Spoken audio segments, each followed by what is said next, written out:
last stream of the day, unless there's a need to come up. So I do reserve the caveat of emergency slashing. Sometimes I just feel like I gotta go live and show say do something. So unless there's a strong need to go live after this, most likely this will be the last stream of the day. And I've been doing some post-homecoming stand-up procedures. So counterproduction is a lifestyle for me. There's things that I do privately. And a lot of times if we're gonna do certain things privately, I do it publicly too. So counterproduction is a lifestyle. And I'm doing that lifestyle. So in this live stream, we'll be doing testosterone fueled pull-ups. Just a few. But I did testosterone fueled because literally, understand, literally, testosterone fueled pull-ups, meaning what? If you're a man exercising, part of what makes you have the ability to exercise at all, to get one rep in, is you have some testosterone in your body. Okay. So, chilling, gaming, maybe vegan gains later. Okay. So actually, as a matter of fact, this is, I don't know what it is. If is it a call out on homage, a joke, a parody, an impression? Is it a shout out? What is it? But my title I picked is it's like a reference to how vegan gains titles his juice a lot of times. It's like the parodies, a lot of times his juice will be to the tune of chilling, gaming, comma, chilling, maybe commentary later or something like this. And a lot of times it'd be like testosterone fueled squats or something like this. It's like back workout, chilling, maybe gaming later.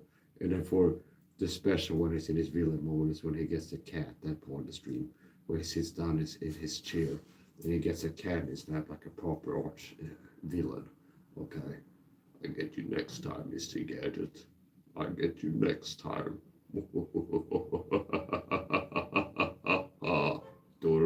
Kommissarie Gadget. Kommissarie Gadget. Go, Gadget, go. Okay, I'll get you next time, Mr. Gadget. I'll get you next time. No, he actually started this. I'll get you next time, Mr. Gadget. I'll get you next time. Okay, so yeah, it's like, so basically, as I said in the beginning of this last year, what is this? What are we doing here? Okay, this is what are we doing here? Is this a shout out, a call out, a homage, a parody, or a market of vegan gains? You be the judge, understand? You be the judge. Somebody clip this and let him know Max Eyes talk about his live stream. And tell him to pull it up on his live stream and screenshot it next time it goes on my channel. And you comment on this. It's like, don't tell him, please don't do that. Understand? Please don't do that. I understand. It's a vegan gains, come on, anything, right? Not that. It's like, come on. Okay. It's like anything. Don't go live and trash talking on your major YouTube channel. Okay. Okay. He's like, no, not the sauce, not this sauce, okay, not the sauce, this sauce, okay, the actual sauce. I got it in the fridge on the sample for the special occasions. That's the point. Yeah, so it's like, whatever, we've been there, done that. So it's the point. I came home today. It's another Mike Sass Super Human Life podcast. I haven't slept for 30 minutes? Okay, I haven't slept for 30 plus hours. I put an all-nighter in all day, pro for the course. That's discipline. It's like, I do believe that is more boastworthy, like impressive. If I like look at myself, understand? Like things that it's like, yeah, that was pretty hard to do, but I did it. Okay, compete with myself. It's like a 3-hour cardio session, David Goggins mode, where it's like, it's like I dropped 7 kilos in body weight from the perspiration, how much I've been sweating in the cardio session.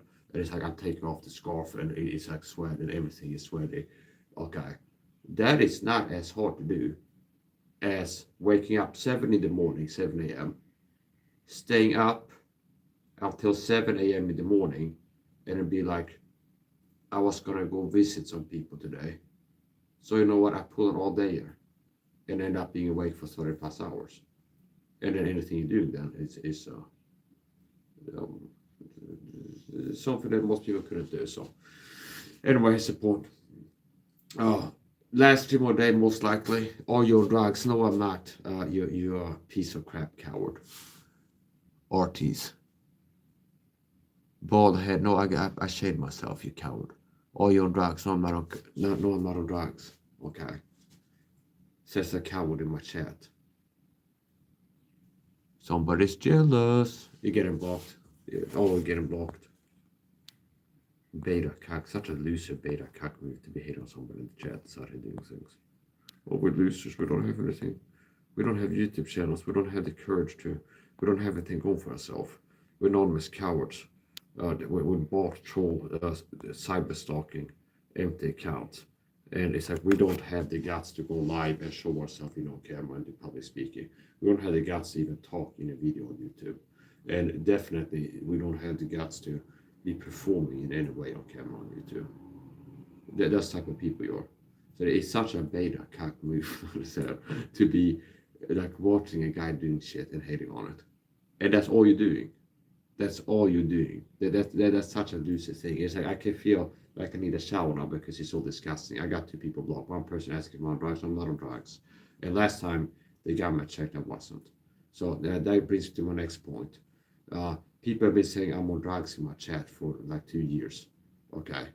But in this middle of a stream like this, the SWAT team was outside, somebody's warning me. It's like, you come with us, buddy. And they hold me off to the side in the middle of the night for eval 5150 equivalent. And first order of business, you have in the psych ward, is like a checkup. Okay. So tell the story again, like some details. Like sometimes you tell a story in bulk and then you save some details for a podcast like this. So what is the medical part of the psych ward experience? Mike's a psych ward review, okay? Nyköping psych ward review, okay? It's like a hotel review, like Yelp or something. Understand? Maybe I can see if they have like a Google Plus page, like the psych ward. You can even review. I stayed here for 2 days. Room service, subpar, friendly staff. So please understand. It's like, okay, what is this sport? Yeah, so anyway, support food was decent. Okay, freedom, like critiquable. It's like the freedom level of the establishment. The experience was the worst part. Okay, I mean, if in the psych ward on a 5150, okay, you know, guys, I'm leaving. Okay, I see that's you can't do that. If you're in a hotel, you check in. You go, oh, you know what, I'm checking out. You go to the front desk. You know, I'm checking out tonight. I know what's booked at the tomorrow, but I'm checking out tonight. If you're in the psych ward, you can't just go to the reception and be like, yeah, so I'm bored here. Okay, I'm gonna go home. Okay, it doesn't work like that. So anyway, I got swatted. So basically, here's the shutting it down. Mike, you're on drugs. Everybody says Mike's on drugs. We're jealous of your energy, stamina. We're jealous that you're superhuman compared to us.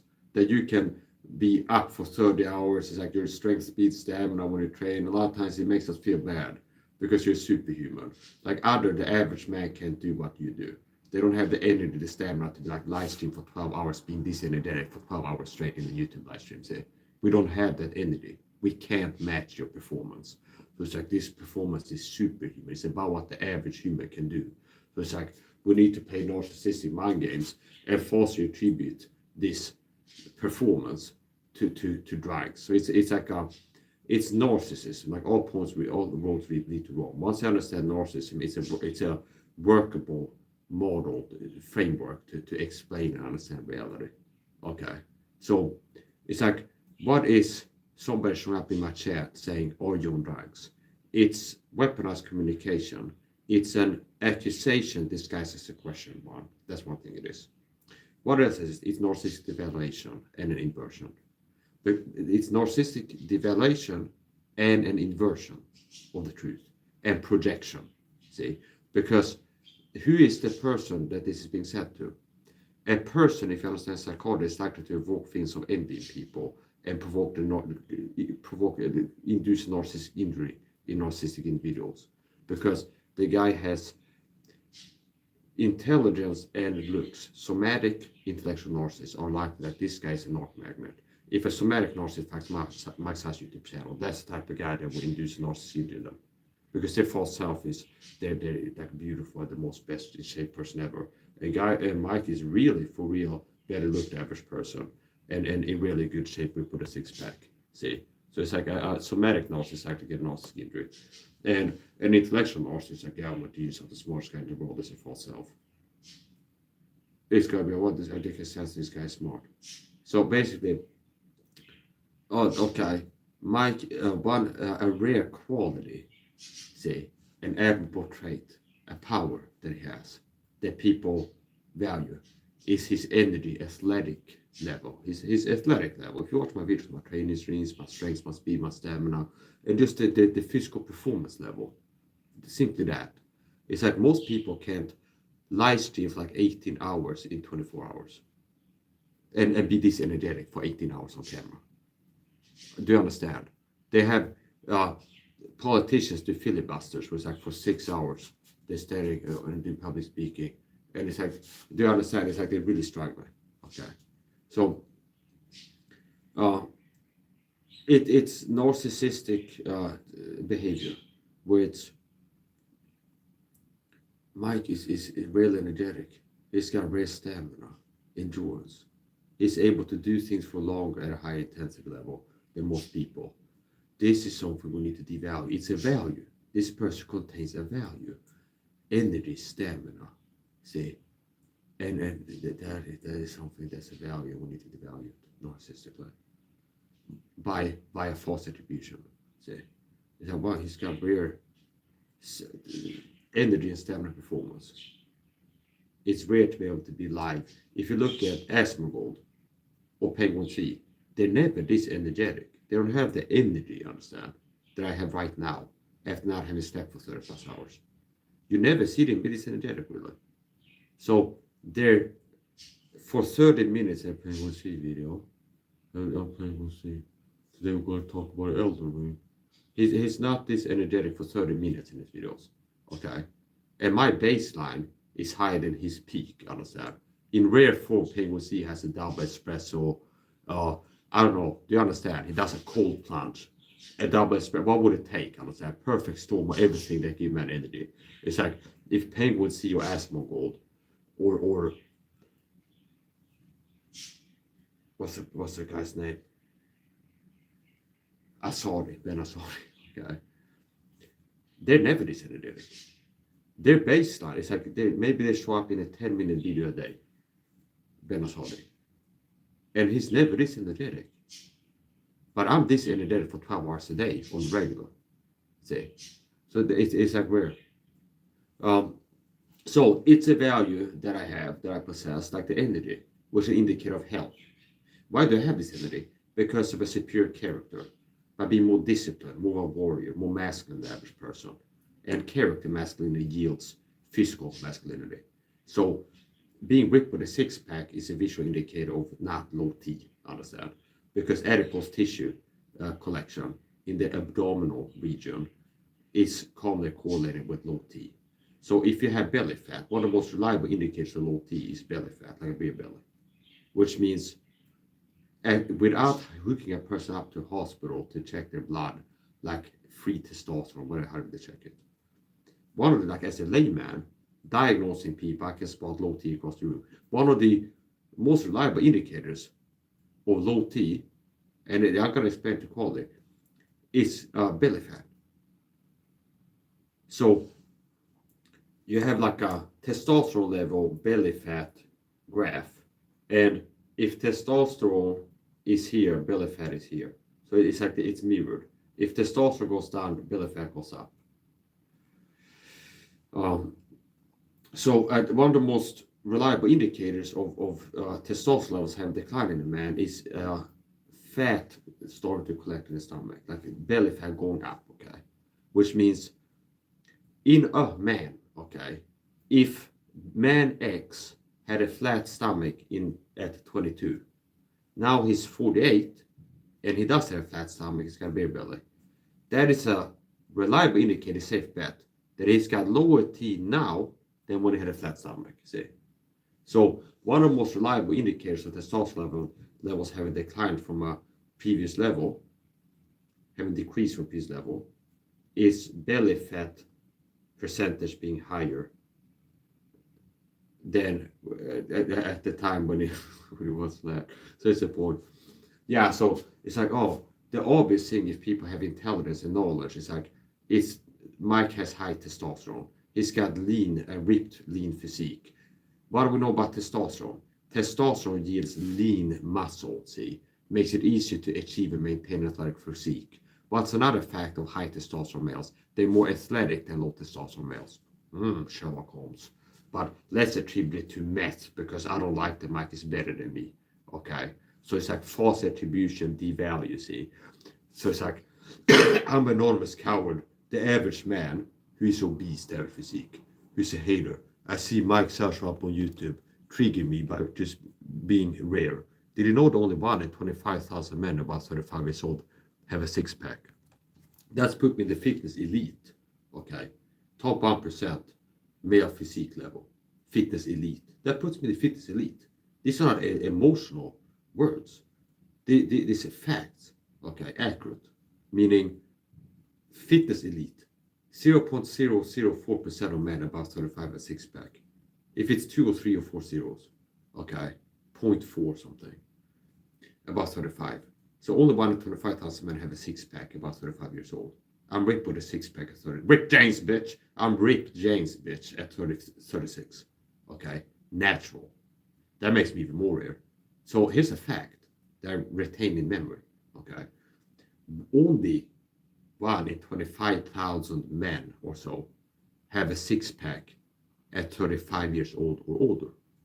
And what is a six-pack? It's like when I tell you only 1 in 25,000 people had a physique they have. Is it my physique is morbidly obese, 600 pounds of fat? No, because that would be rare in the negative, see? So having a six-pack is really positive, and it's very rare, okay? So only 1 in 25,000 men about 35 years old have visible abs, like a six-pack. So I'm in the less than like top 1% of male fitness. And so I'm uncommon amongst uncommon men, like the David Goggins, that he teaches people to aspire to be uncommon amongst uncommon men. I'm already there, bro. I'm already there. Be uncommon, work to be uncommon. I'm already there. It's uncommon, very uncommon, to have a lean, athletic, ripped with a six-pack chisel physique at 36. And specifically science now, 1 in 25,000 men about 35 years old have six-pack abs. So that's rare, aka uncommon, as a man, see? And it's athletic, it takes discipline and willpower and strength of character and enduring hardness to achieve and maintain that. And if you get soft and lazy, you lose that. If you have my build and you get soft and lazy, you will lose this physique that I've maintained since, 20 years old? It's like pretty much the same physique for 20 years old. If I want to boast, it's not about I gained 600 pounds a month. No, it's like I stayed in shape and never got out of shape. Okay, and that counts for something. It's like I've never been fat. I've never been unfit. See, it's like I got ripped with a six-pack. Once I got a six-pack, and I don't know when the first like selfies of a six-pack of Mike on the internet showed up. If it's like 20 years old, 22. Okay, I'm 36 today. And since the first pic of me, like exhibit a proof of six-pack, and this guy marks out anywhere, like MySpace, whatever. And some picture I tagged in somebody's Facebook profile on a hotspot for this. It's like whatever the first time was when I was seen with a six-pack in a picture. Since then, I never have not had one. Okay, so I think it can be more impressive. A lot of people like if they want to be impressive, they go like before and after. Look how fat I used to be, and look at me now. I think it can be more impressive to be the guy to have a character that consists and never lets himself go and get out of shape. See, do you understand? It's like it might be more impressive to be like a guy if you tell like I never had a drink of alcohol since turning 18 or something like this, and I'm a Christian, than to be like, yeah, I became a Christian and was a raging alcoholic for 6 years, then got sober. It's like, what's more impressive? A guy's like never let himself slide, and like consistency, like extreme discipline consistency, or like having a period of being a loser and getting back to being less of a loser again. That both can be impressive. So okay. Now exactly the question is which is more impressive. Understand? A guy that so anyway, uncommon. I'm uncommon myself, uncommon man. David Goggins has a quote about be uncommon. So I'm already there. 1 in 25,000 men have a six-pack. I'm ripped with a six-pack at 36. You know what makes me uncommon? It's uncommon to have a six-pack as a man. You know what makes me uncommon amongst these uncommon men? So I'm in the group of uncommon men. It's very uncommon, rare to have a six-pack about 35.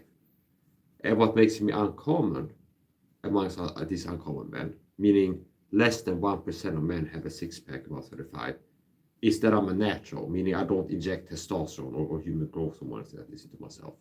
Meaning I'm a natural, okay? So I would think that a big percentage of the rare men about 35 that have a six-pack, a significant percentage of those are going to be enhanced, like on HRT, TRT, or something like this. Okay, so I would think that is it 50%? Is it a lot? Is it most men about 35 that do have a six-pack? Is it a lot? Is it most? But there's going to be quite a lot that are not natural, meaning they're on HRT or TRT or something like this. Because in this day and age, when everybody has been living ignorant and not learning and applying what I've learned and applied, and not willing to live the way they have been living the last decade like I've been, the lifestyle. It's like now we have Ozempic and TRT and things like this. So people are not like so. They're not willing to make their sacrifices, give up sugar, give up eating 3 times a day, go to 1 time a day, like give up being a prawn watcher and all these other things they're giving up. See, it's like, oh, just go to the doc, and let's say the doc is your Ozempic. It's like, oh, then I just take this pill and it makes me lose fat. It's like, I don't believe in that mindset. Okay. Now, talk to a doctor. I'm not a medical professional. Disclaimer time. I'm not a doctor. Talk to a doctor before making any changes to diet, lifestyle, supplementation, and or medication. Talk to a doctor for starting to or stopping to take any supplements and or medications. Okay. I'm not a medical professional. Talk to a medical professional. This is just my personal opinion. Talk to a medical professional before making any changes to diet, lifestyle, supplementation, or medication. The thoughts and opinions shared are personal opinion only. Fair use, for education, entertainment purposes. Talk to a doctor. Run anything that you hear me say about health, fitness by a doctor. Okay, before you act on it. If you hear me say you should drink more water, talk to your doctor before you drink more water. That's what I'm saying. Okay. So, that out of the way. So that's the point. There's quite a lot of people now, they got these new weight loss drugs, Ozempic. They got testosterone therapy. Quite a lot of people getting on it. They go to some doctor and they get prescribed TRT, HRT. And Boss Rudin is a person who's ruled it out. Ron F. Kennedy, he's RFK, he's ruled it out. And a lot of people are still like blind to this. Okay. It's like people that are like on it themselves, like Vegan Gains or Greg Doucette or Mike Israel. They wouldn't be like, oh, Mike's saying these guys are on the gear or something like this. Okay. So it's only guys that don't understand testosterone, its effects, and like they lack knowledge. Okay. There's only people that are really ignorant in health fitness that will be like, Mike sounds crazy, his parents, he's accused of these people being on wolves or something like this. This seems far-fetched, okay? People that are not ridiculous and know a little bit about health fitness would be okay. So I saw a video about Boss Rudin show up. I called him out as assistant shield before he's assistant shield. He's one of these gang stalking influencers that told me media to call it. He's done narcissist always besides in his videos. He's also Catholic. So like enjoy what it lasts, you're gonna be finding hell for eternity. If you stay a Catholic, you're gonna find hell for eternity. So enjoy what it lasts. And you'll be finding hell, having a worse time in hell because you've been getting being a persecutor of God's children who's really saved. By picking on me for a deep state satanic. So how does it feel to serve the lead PDF files, Boss Rudin? And you got told to put certain trigger words in some of your videos because a persecuted Christian child of God started watching your videos, and you get told to work in some little passive aggressive innuendo, like jabs. Okay, how does it feel to be taking orders from deep state pedos? Because that's who you. If you're a sellout influencer, like Elliot Halls or Boss Rudin or one of these people that I call out as influencers, you trace up the line of command. That's who you serve. The same people that have been covering Epstein Island and everything else. The deep state power leads. So that's the point. Um, yeah, I'm uncommon amongst uncommon men. Yeah, you guys, you gotta work. I'm uncommon amongst uncommon men. It's uncommon to have a six pack, and it's uncommon to have a six pack about 35 where I'm being on roids, TRT, HRT, anything like this. So I don't be uncommon amongst uncommon men. So, speaking of the physique, if I got a bit of floor, don't forget to hit the like button. People who are little pencil like made up cock near the wells. In short,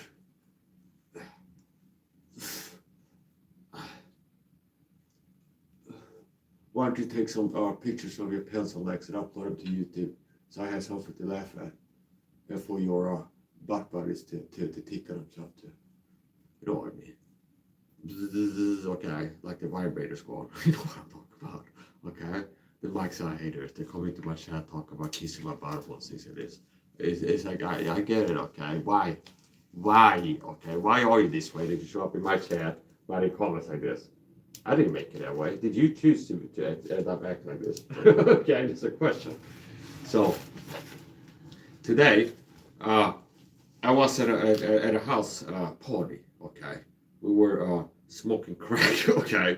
We were smoking crack, injecting methamphetamines into our eyeballs and things like this. Like the Max I haters seem to think that's the type of guy I am. No, anyway, it was a wholesome family gang. So now we had another disclaimer. YouTube admin team, whatever you call the people that sit and watch the reviews, the people buying and cry. This is a live comedy performance, okay? Like the Dave Chappelle skit or like Key and Peele or something like this. YouTubers who make videos, live stream of videos, and they crack jokes and stuff, and they might LARP being this or that for goofs, okay? So anyway, there's no, we don't lord the Mike's live broadcasting network do not condone the use of illicit substances and seek professional help if you're having substance problems. Call gambling free hotlines, something like this. If you got a gambling problem, you seek help for it. You got drinking problem, there's help for that too. They got, okay. So anyway, support.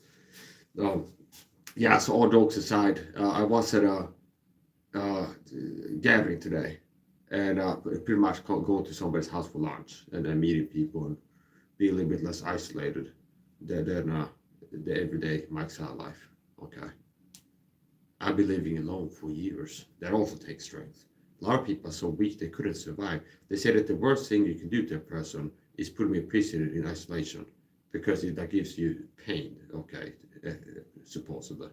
But meanwhile, Mike's has been spending 23 out of 24 hours alone as the only human in the room for the last decade or so. And only going stronger. Okay. So once again, a superhuman life. Where it's like, I'm not showing the expected outcomes of extreme isolation. Meaning, it's like, I don't know if you notice if you watch my YouTube streams, but it's like sometimes I'm live like 18 hours out of 24, and you never see another human in the stream. Okay. And it's not that it's like somebody hiding in the other room, and it's like, I'm not stuff like this. It's like, I keep the not to see here people. It's like, I'm living alone. It's okay. No, it's like, I'm really about that life, understand? Okay, on the solo, on the dole solo, okay? Not only am I on the solo, but on the dole, okay? The solo dolo, okay? So, anyways, I'm hip, I'm with it. Hey, Macarena. So, whatever, yeah, you know what I'm saying? So anyways, yeah, I play Roblox 6, 7, okay, see. I don't know, maybe 6, maybe 7. Yeah, so anyways, the point. It's a point. Yeah, I went to a house party. I've been living in isolation, okay? Since I broke up with my ex, it was a chink, a China woman, a chink, with the orange. Like she had like skin like an orange pretty much, and speak Mandarin. So not only do they have like sour temperaments, okay, but they could be abrasive and acidic in the temperament sometimes. But they got like the skin of orange, and they speak Mandarin, okay, which is the Swedish word for like a clementine, like this, whatever. So it's like we're good. This like the pounds are not really refined tonight, so we're going to go to something else. It's a point. Okay, here's a point. Yeah. So in all seriousness, it's not a burn, but after I broke up with my ex, he was a Chinese woman. Okay. We were living together, going steady, and since then I was single, not as a incel, but as a volcel. Okay, which means volters a little bit. So after I broke up with my ex, it's like this is my attachment style. Find one woman, get super attached to that one woman, and stay super attached. Okay, it's like I'm a people that I don't let go. Understand? So if I broke up with we, which I'm not planning, and she's not either, but if like some people have, she gets a brain tumor, changes her personality, she falls out of love with this, and it's like, or vice versa. I get a brain tumor, change my personality. It's like I don't remember who she is or stuff like this. Okay, we end up breaking up. It would be surprising if like, I'm not feeling like hooking up. I'm staying alone. I had a one girl, and I'm not looking for another one right now. Okay, and maybe 3 years from now, if we had to get a new relationship, maybe 6, maybe 10, maybe never. Okay, so anyways, the point. Yeah, so they'll tell the story of the Mike's isolation experience. Okay, it's like the marathon, the human experience. Okay, it's like I wouldn't be surprised if Deep State would keep tabs on me if like NASA. They understand because they do like things where they have studies where they pay people in the university to do studies on how people respond to isolation and restricted diet and things like this. Do you understand? So it's like, but whatever. Here's the point. Since I broke up with my ex, which is around what 2013, 14, 2013, or something like this. It's like I've been staying alone. And it's like, look at me. If I showed up in a nightclub tonight, okay, with a hoodie, took off my shirt, and started, do you think it'd be hard? There'd be women coming up to me, hunting my ass, understand? That's the level of attractiveness I have, where women will try to hook up with me. And then a lot of us can't relate to that. Where it's like, you have to go to a bar and pay for 20 drinks and hope. Do you understand? I can show up, look as good as I do, and have women approach me, you understand? And that's very rare. Like the female dating experience is what high attractiveness males get, by the way. The top 10 attractiveness elite on dating sites. It's like the female experience, where it's like they don't have to try hard to hook up. So anyway, it's the point. My point is this. So we've got that point, so it's like shutting down your arguments, preemptive defense, like, oh, Michael, you can't get a girlfriend or lose it up on this. No, I've been choosing to not try to get a girlfriend. After I had a long distance relationship, I loved that girl. We broke up, and after that, I just didn't feel like getting with another person. Okay, for like flash forward, like maybe 8 years later, and I get to a period of my life, a new season, where I start feeling like, you know what, I might want to find a wife. Okay, I start praying about it, and my heart is beating, and I'm praying, and I'm crying, and I'm low. Okay, and then it's like eventually I go, okay, I said my prayers. I'm a firm proponent in saying your prayers by bone for sure, Nick. Okay, so I'm praying to God to help me find a wife, step out in faith. I sent out the call, God, I want to help me find a wife, a woman for me, like the white one, Mrs. White, okay. And I said the prayers, and I'm trusting God will help me, and I go looking, okay. It's like the thing when Jenny go to the camel, the first one that's down the wall or something like this, he will be her or something like this. Understand? Where it's like, I have an experiential relationship with God where I prayed about things and seen it come to pass. So it's like I have confidence. It's not like a vague concept. It's like I actually believe that I can pray and I have moments where it's like I have certainty about things. So after praying to God to help me find, after starting to feel like finding a wife and praying to God to help me find a good one, I found a good one. So as a prayer, I prayed to God to help me find a good woman. He helped me find a good woman. And I prayed to help me find a wife, a good wife material woman, who's either a Christian when we meet, when I encounter her, or is open and receptive enough to the truth that I become one after we meet. And that prayer has been answered. When I found a woman after doing dating sites and I found a woman that I start falling in love with, and I can tell this is good wife material. The first part answered prayer. It's like this is a really good woman for me. And then she's not a Christian yet, but she exhibits a rate of openness and acceptance onto the truth, just as I had paid for. So it's like, check out good wife material movement, education for this, good wife material movement. 2, not a Christian, but like really receptive to the truth. And I begin to preach unto her the truth. And she's interested and she becomes a Christian. You're not supposed to be an unbeliever. So I have standards. I'm not desperate. Some Christian guys like, I don't care, I can't get on anymore. I just say, I don't care if they're single or something like this. I don't care if they're Christian. No, you don't marry an unbeliever is my recommendation. Save yourself the trouble. Don't marry an unbeliever.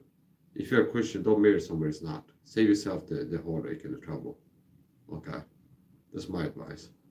If you're a Christian child of God, you're better off marrying another Christian or not at all. So few people had the strength to live alone. Okay? And they said that the worst thing you can do to somebody is to put them in isolation. But I've been living alone for the last 10 plus years. Okay? And not going out party, not going to just 9 or 10 days staying at home 24 hours in the day. Do you understand? Monday, Tuesday, Friday. It's like Monday, Mike wakes up, is alone all day, doesn't encounter another human in the flesh. Goes to bed, didn't see another human face in the flesh. Understand? Rinse and repeat. And on the rare occasion, it's a day where there's other humans in the room that are in, and I'm interacting with them for some amount of time. Like today, I went to a house bar and then to the corner store to do some shopping. But that would be rare. Okay, that's like 1 in 20 days or something. So I don't feel that that's really doing what I hear other people say they're supposed to do to a human. Okay. Now, there's a different, I have autism. So it's quite possibly that I don't have the same need of socializing as non-autistic people do. Okay. And maybe isolation does for me what socializing does for you, psychologically. Do you ever think about that? Maybe isolation, being alone, does for me what socializing does for you. Okay. That's the point. We're going to pop out some, a set of pull-ups. And I don't being an uncommon man. Here we go. I'll pull out some pull-ups. I haven't slept for 30 plus hours. We'll do 3 reps. Switch the form and do 3 more. And I call them chin-ups without exaggerating because I get the chin above the bar. See, that's the form. Start from a dead hang.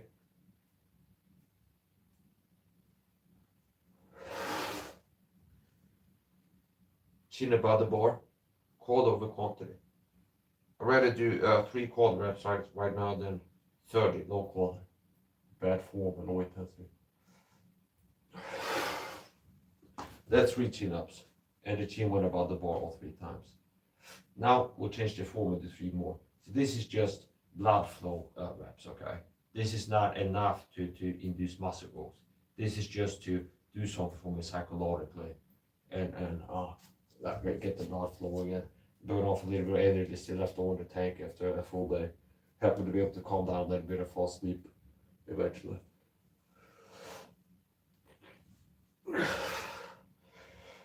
Went more explosive on that one.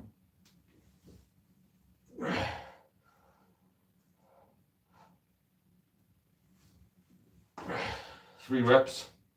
What do we next? We pop out 1 arm power assist one. I was able to wow a guy called Twinkle, whatever his name was, on Prince Piano. Guy I hang out with. And we had like a love-hate relationship. Sometimes I really hate these guys, and sometimes I have a good time there.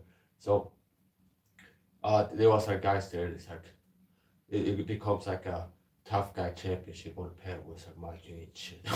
It's like, no, you ain't shit. And it's like, well, I can do a 1-arm pull-up. Can you do 1-arm pull-up? And I go, I don't know what's 1-arm pull-up. Show it to me. He shows what it is. And first time trying, I could pop out like 3 or 6 or something like this. And he was actually surprised. But he's like, it's something that he thinks is really hard to do. And he's like, I didn't hear about exercise before. On Prince Pan Twinkle, his name is like, you couldn't do that, could you? It's like here on the license, like, what is a 1-arm pull-up? And he shows it, and I go, okay, try it. And I was able to do it, and he seemed genuinely surprised. So now, the one-arm pull-up, I'm doing it assisted, which means it's not a pure one-arm pull-up.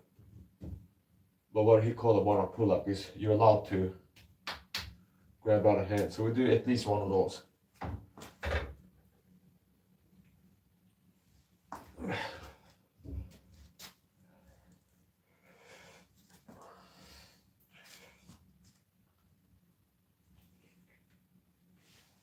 Yeah, so we call that like a one-arm pull-up.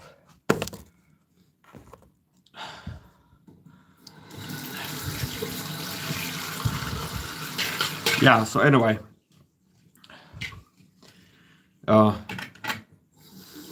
somebody came in, it's like, it's the same old unoriginal, like regurgitating, it's like, it's so unoriginal, understand? People are so unoriginal. It's like the same call with being an internet hater, annoying me in the chat, is being uncreative, non-critical thinker, non-witty, understand? And unable to like come up with a quality burn or something like this. So it's like a lot of times it's like parents, like they're all the same. Do you understand? It's like they all bought the same book, like how to troll the internet or something like this. Like being a person on social media, it's like I post in gym fitness groups. It's like some fitness Facebook group, or understand? It's like people post like progress pics and like gym selfies and stuff. And also up there posting there's like in streams like this, where I'm training. Like after I'm done popping out bicep curls, I might do a little bit of flexing. Grab a screenshot and throw up in a fitness group that just pop out an arm workout or something like this. And then it's like some people love it, polarizing, and some people it's like there's a lot of haters. Be like, why are you in prison? See, this is what I'm talking about. It's like they see this backdrop, and like a common like troll is house prison or something like this. Okay, it's like, why are you in prison? It's like, you understand? It's like insinuating or saying that I'm in prison. And it's like it's not funny. It's not original. It's like the first time somebody wrote that it wasn't funny. But it's like this. A lot of trolls that use the same thing, like they burn. It was like I post pictures from the bathroom here, and it could be like this. It'd be like, why are you in prison? Okay, they let your phones to prison, like prison. And it's like, do you understand? Like you have to be dumb. It's like they don't let you have a washing machine in prison. They don't let you have your own clothes, like street clothes, like whatever, casual. It's like they have like jumpsuits of the same color, everybody. They certainly don't let you have like knives in your pocket, okay? Or like free weights in your cell, okay? Or like glass bottles or things like this. You understand? So it's like stupid. Another like run-of-the-mill, same old tired, repeat bullshit, hater comment, is what repetitive. I'll show you. So imagine how retarded people have to be, how dumb they have to be. So a lot of times, here's the angle that I use for flexors. So I can get right under this light. See, and I'm actually throw some up tonight here. See, so this is my flex spot on the cell. It's like I figured it out. This is the spot. This is the spot right here. It's like it's right under the light. It's good light. The distance is right. It's not too close, not too far. It's actually about as far as I can go here. It's the sink. Okay, so it's like a lot of times it's like I'm touching the sink, and that's like the form. I'm saying go from here to here. Like here's like here's the distance. I'll say right here. Okay. See, and it's like I throw this up. Screen. Okay, boom, picture. Throw up in a fitness group, and then here comes the troll squad. Or whatever. They go, why do you have vodka? I got in that from maybe 30 different people. Why do you have a bottle of vodka? It's like, no, you're making assumptions. You're making an ass out of yourself. This is salt water, aka saline solution. But you're assuming that it's vodka because it's a glass bottle. So it's like it's like you making assumptions, or honest, like having low discernment, and like guessing wrong doesn't make you look good. See, guessing wrong makes you look dumb. See, making assumptions make you look dumb. It's like basically I have low discernment and I'm creative with my burns. Okay, I see a glass bottle filled with a clear liquid. Why do you have water in the room? Yeah, so anyway, the reason people come to my chair accusing me of being on drugs is to discredit me because I'm a whistleblower. So there's people that have a job with the government, like nudge teams, to come and say this guy's on crack or about it, to flare people's perception from me because they want to hurt my credibility and delegitimize me. See, that's a big part of why this like border count showing up, cyber stalkers, this guy's on crack, stop doing crack.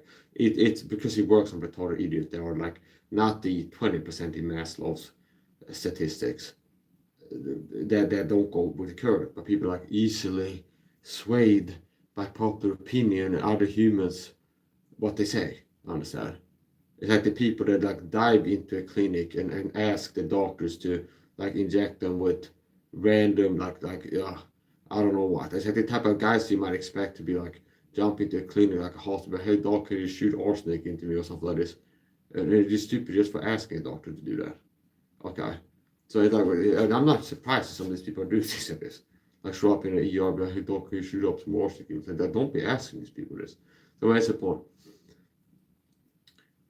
It's like they're cyber stalkers. A lot of people show up in my channel as cyber stalkers. They're cyber stalkers. Work for the gang stalking program.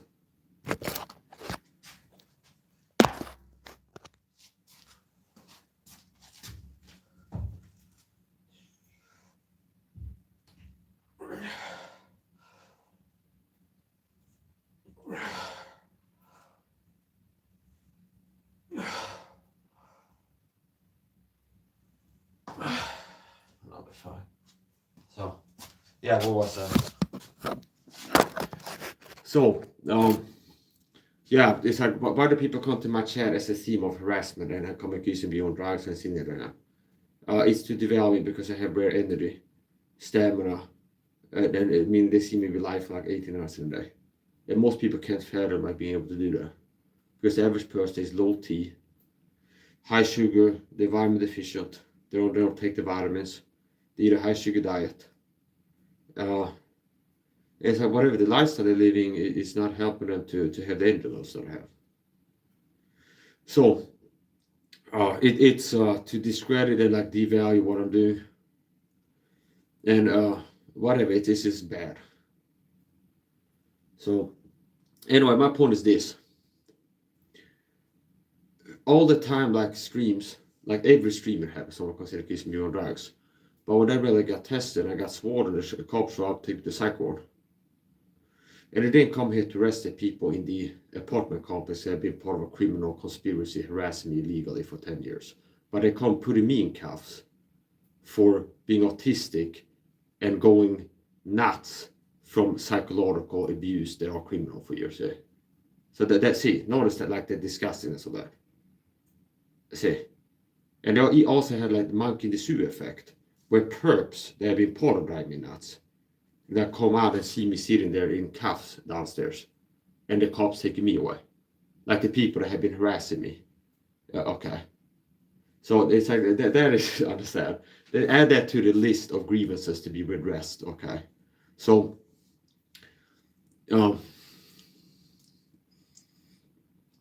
yeah. So when the cops came, did they come to arrest the people in the neighborhood that are government agents harass me for the gang stalking program? No, they come to get me because they're playing doggo games. We've been working to harass these people incessantly. Oh, the autistic guy being harassed for 10 years starts losing it, okay, a little bit. Getting livid and ranting and raving, understand? Sounds violent after 10 years of harassment like this. Let's cap it, the guy's not so crazy, okay? See, it's called doggo. It's called doggo. So, anyway. And that's part for the public record, understand? If gang stalking gets exposed, I've been out here saying what the Swedish government is doing. It's my take what's been happening. Okay. So anyway, that's the point.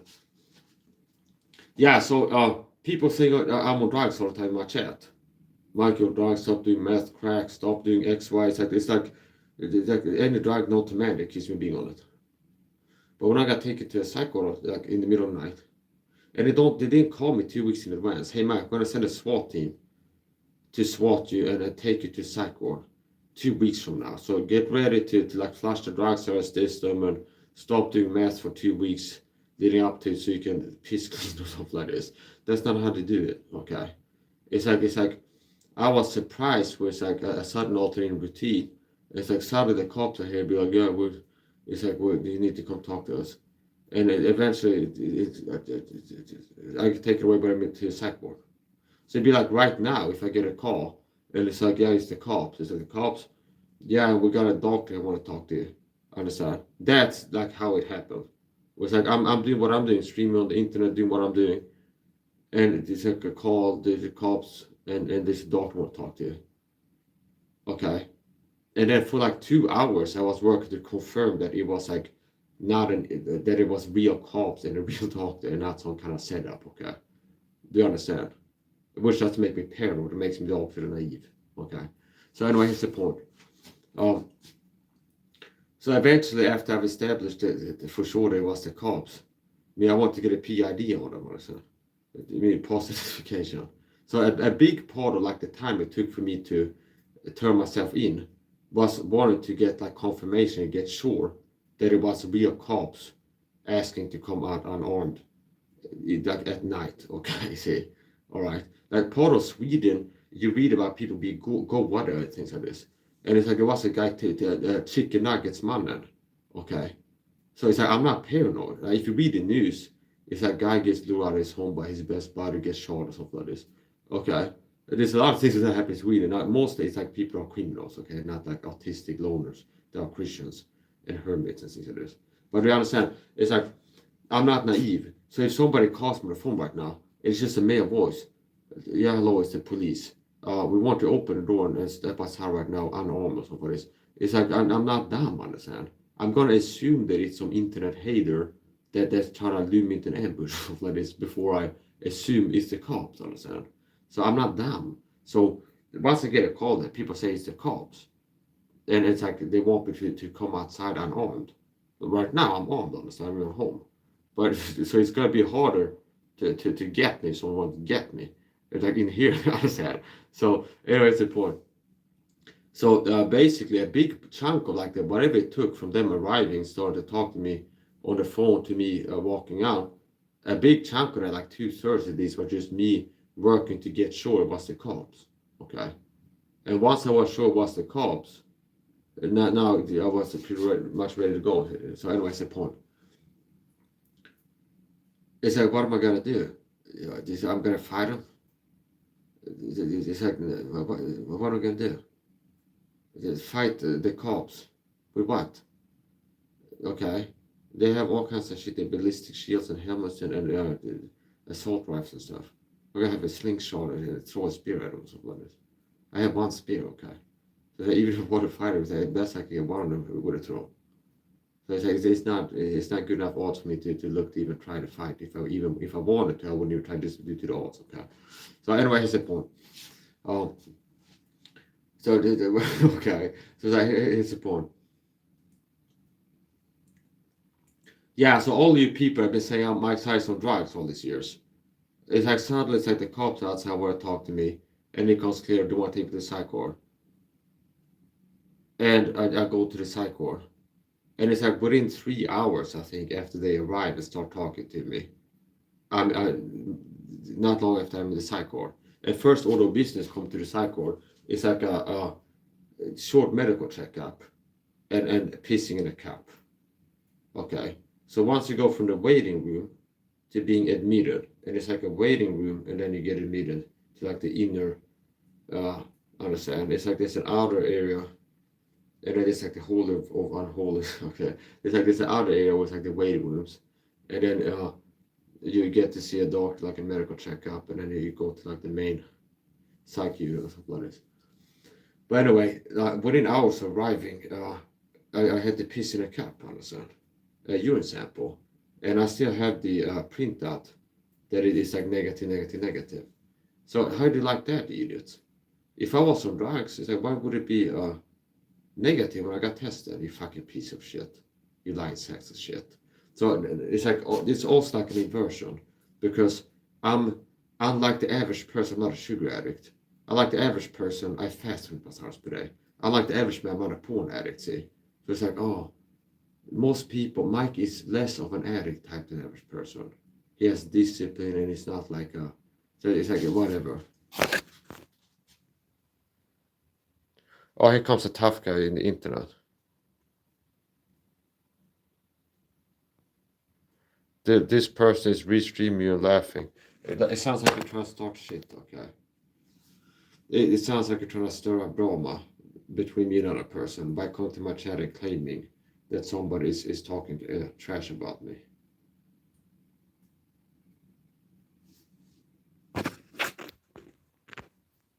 Go on.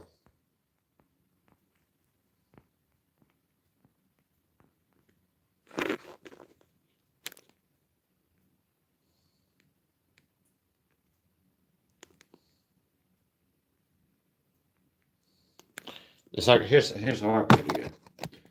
I'm not impressed by people claiming athletic feats in my chat, because most people that are talking a big game are not doing a big game.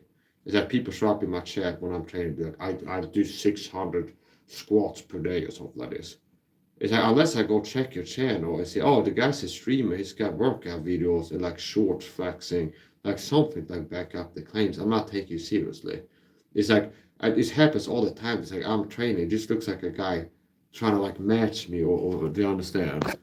It's like most of the time people come to my chat, I do 600, I lift 400 pounds for 12 reps, okay?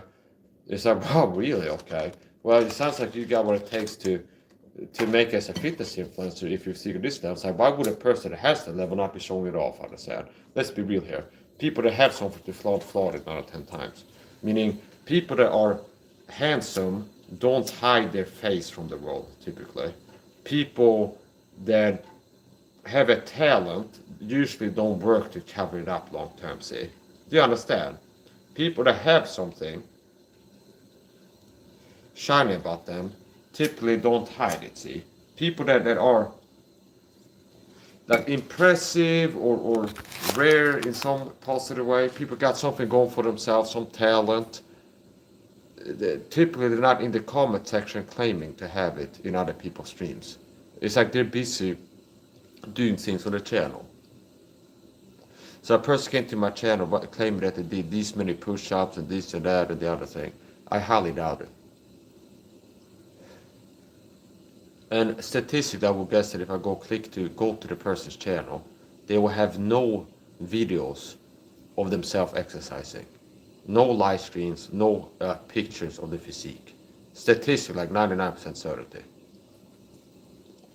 99% of the time, if people come to my chat claiming to be doing something, there's no proof of them on the channel doing it. I don't know if you heard about like the talk is cheap.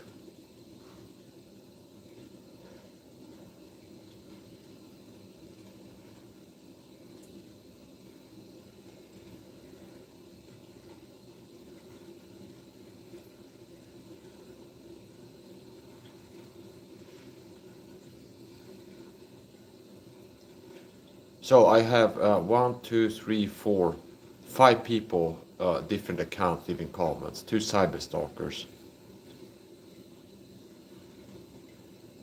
at least, and 1 like on the stream, which means everybody's getting blocked at this point.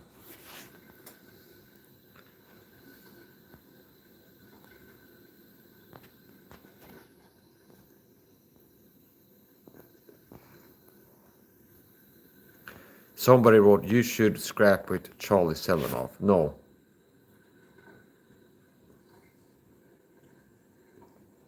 Charlie Selenoff is a psych patient. He's legit mental. He's not a person people are falsely accusing of being crazy. He actually has legit mental health problems, like serious, intense, like mental health crisis level insanity going on. And he's also a punk scumbag. Now, it's like, if I was working in a psych hospital and he was my patient, I wouldn't be treating him like a punk scumbag, because now it's my job to help him. But it's like seeing the videos how he operates. If you disregard the fact that you're dealing with like a person who's got serious mental health problems, so like the behavior is a punk scumbag's behavior. Now, he's not all there. He's got something seriously going on. Okay. Now, he could have been helped. Okay. He could have found my channel and gotten free coaching all these years I've been out here. I've been ready and able to help people with mental health problems. People got schizophrenia could show up in my chat, get free coaching here. People got, do you understand it? Okay. I'm not joking. People that suffer from mental health problems, they could find something on my channel they'd be interested in, for sure. Okay? So, I mean, yeah. Yeah, so anyway, Charlie Selenoff, I'm not a fan, okay? And he's a sucker puncher, meaning his Charlie Selenoff. Charlie Selenoff is a person that's a low cut type of person. And what he's infamous for, not famous, is going to like boxing gyms or just general gyms and like bringing gloves. And he goes up to the guy like, hey guy, let's do like 5 minutes of light sparring, like 10%.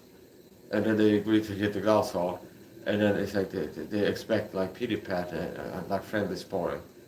And then he just throws a wild haymaker out of nowhere. Okay. So that basically summarizes Charlie Selenoff's martial arts style. It's like baiting people into a false sense of security and a sucker punch them out of nowhere. Meaning get it, let's do some light sparring, and then he starts throwing wild haymakers, catch them off guard. Do you understand? And that's like directly contrary to the spirit of martial arts. Meaning that's directly contrary to the spirit of martial arts, how martial arts is, where you should have some respect and dignity and honor, and not be like a scumbag. Okay. See? So Charlie Selenoff, you should know, and that's like a disgusting, roundabout weird insult. Okay. I'm not like Charlie Selenoff. I'm far from Charlie Selenoff. I'm nothing like him.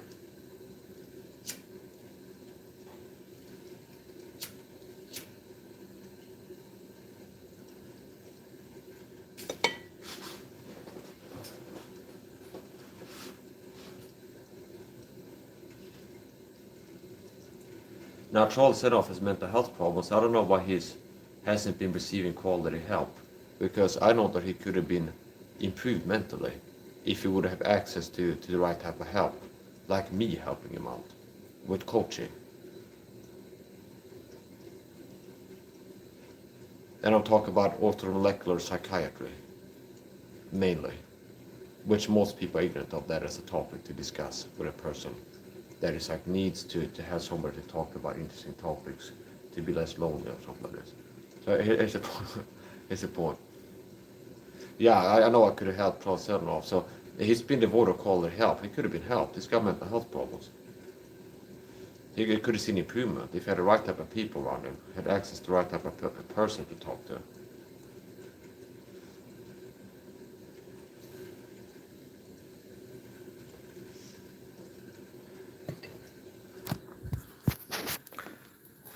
So I'm not going to scrap with Charlie Selenoff. I'm not cheap.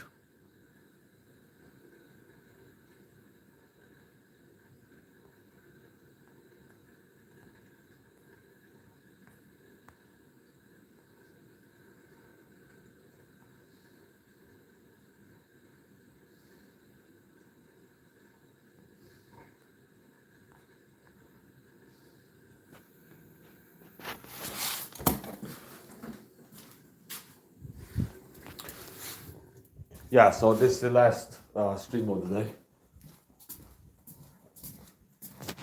Last full stream. What time is it?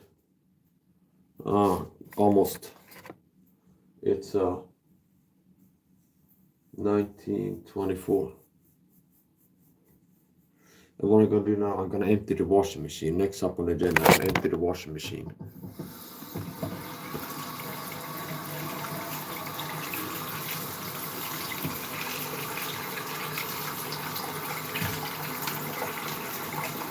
Yeah, so I'm an autistic Christian taught individual, a persecuted Christian. I'm a warrior, and I have dignity and honor, unlike the people going after me. So whereas I've been fighting to make the world a better place and fight evil in this world, exposing the elites and the evil conspiracies, disgusting freak cowards spend their time working for the elites, harassing you as cyber stalkers. Quite a lot of people from up in the chat told me they're cyber stalkers.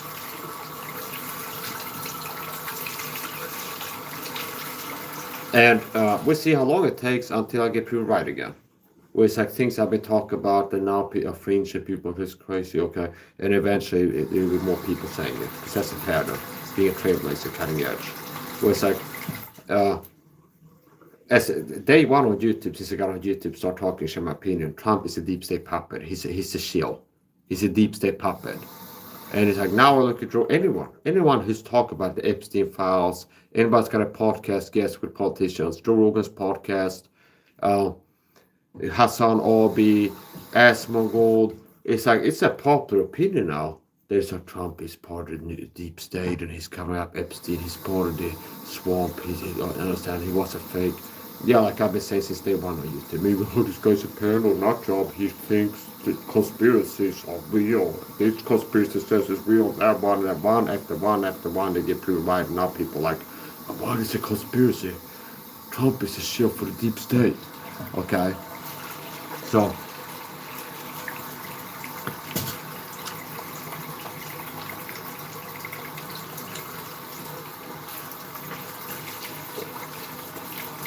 you can go watch some betas like Asmongold or Penguin C. So little pencil neck twerps, okay. Some weak betas with low T and low, just weak men, okay. Weak, mediocre men. Mediocrity, because the deep state, we don't live in a meritocracy. We don't live in a meritocratic system. And it's like, I know that people like Jordan Peterson wouldn't like that, most likely. Because it will be like challenging his longly held worldview, okay? And kind of contradicting what he's been teaching and things like this. So, unfortunately, we don't live in a pure meritocratic system, a meritocracy. Because notice how the most mediocre seem to get the most success in this world. The people with the less talent, the people are the most with the worst looks. Do you understand? It's like compare me to Penguin Seed Asmongold. What do they have that I don't? It's like we can't. Or you have talent and work hard consistently for years, but you still not get anywhere. But it's not a conspiracy or anything keep you from going. No. We're smoking the copium, Mike. You've been putting in 12 hours a day streaming on YouTube, but it's not that you're being shadow banned or anything. You're not being held back from success. No, you have talent and you're willing to work hard, obviously, but you're still not getting anywhere. It's not a conspiracy or anything. It's just we live in meritocracy. That's what they see here. People say. Now, what does Penguin see Asmongold have that I don't? Are they more talented, better looking in the face or body? Are they more talented, more athletic, more interesting, more charismatic? Are they more funny? Are they more witty? Are they more? Do they have anything that they know really well? No, they're mediocre. See, so case in point, Asmongold and Penguin Sea are most critical. They were made to be where they are. They were allowed and or made by the deep state to get big on social media. Because that's part of thought. It's like colonialism.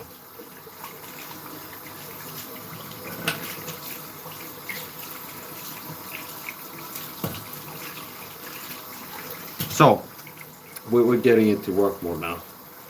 Let's talk more action.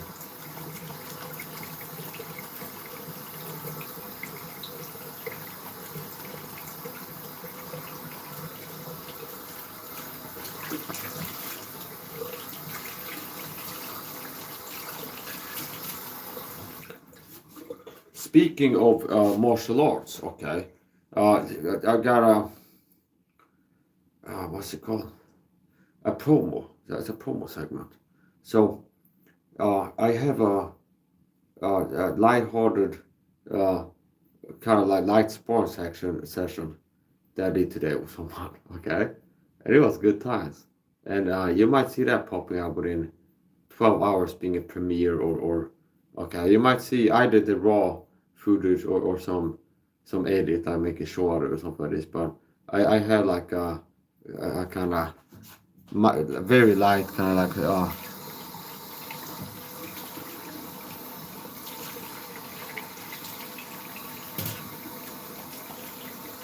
sparring session for the training a little bit or something. It's a good time.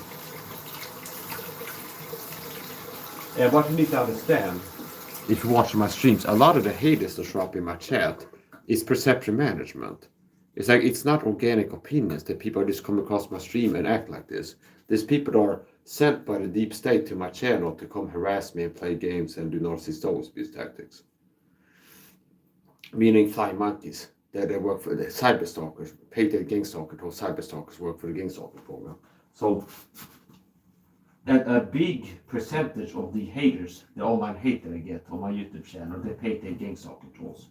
The people that have a job to show up harassing me, pushing my buttons and irking me. Utilizing knowledge of people's express pet peeves to provoke me on the side. I think that is.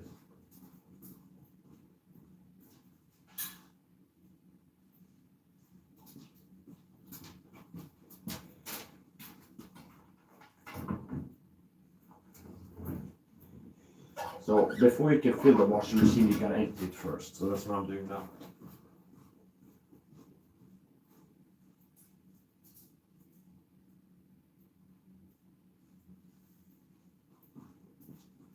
We got enough time to do a program.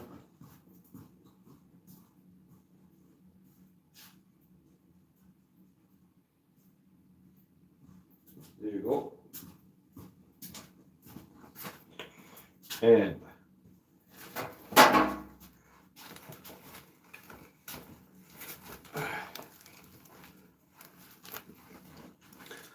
so they didn't have a scale where I went today for lunch. I asked like, do they have a scale? I want to weigh myself. If they had, I would have made another short current physique update, current weight.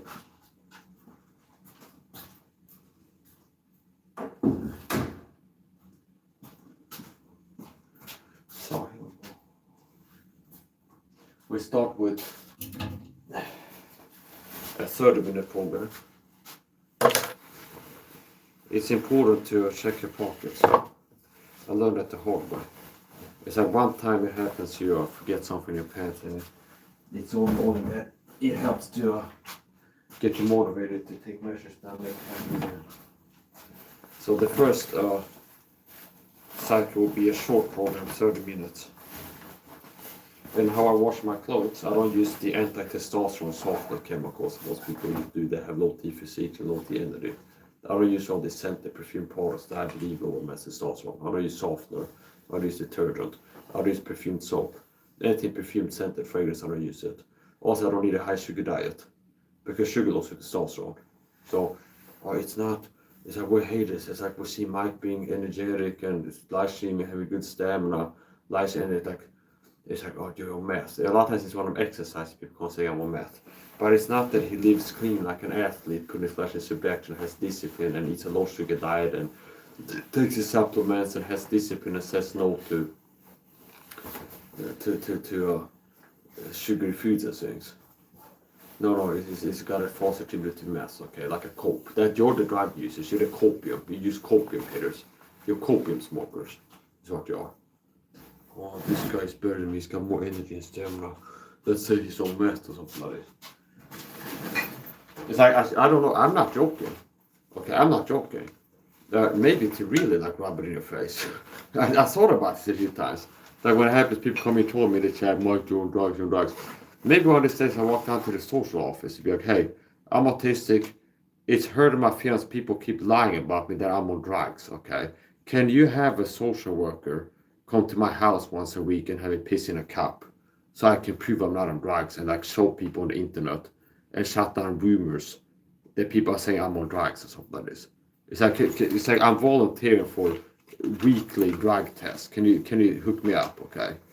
Do you understand? I've actually played around with the idea to like see if there's a way you can make that happen. if there's some program, understand? If there's some kind of program they have, the social service, where people can volunteer to be drug tested every week, something like this, okay? So,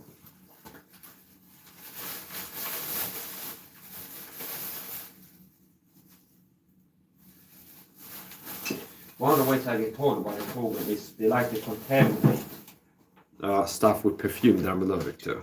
For other times, if I shop for myself or somebody else helps me to do shopping, there will be perfume, like a stench of perfume off and stuff. I'm not joking, that's not the ways I get told. That's not the ways I get told by the program. They get perfume that I'm allergic to my stuff. Which is bullshit.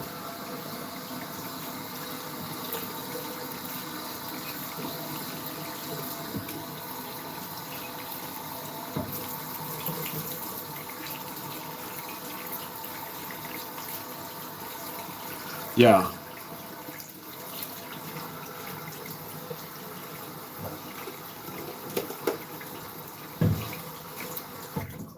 You learn something new every day. Most people watch this Jimmy film talk about softening. They haven't even thought about how the softening could be lower than testosterone before, which is part of the picture. But some people are surprised that a guy that is not living like the average man doesn't have the average man's energy and physique as they do. Anyway, it depends on what your priorities are. I believe it's healthy to have priority, to want to be great, understand, to pursue excellence and greatness. I consider that to be a positive, meaning if people are an average Joe and not toxic, okay, that's fine. You can be an average Joe and not toxic. Not everybody has to be a superhuman, okay? Not everybody has to be. Not every person has to be like the most athletic person or the most ripped or something like this. It's like, but here's the thing. If you're an average Joe and non-toxic, okay, that's good. It's like you're a person that's compatible. I could talk to you, understand? People, I could have a conversation with you. People are average, and it's like not like, wow, this person is a great and this way, but they're like a normal person, but they're just not a piece of shit, understand? Like a normal, decent person that you can talk to another asshole. Okay, that's fine. But the problem is, like, if you're mediocre and toxic, that's a problem, okay?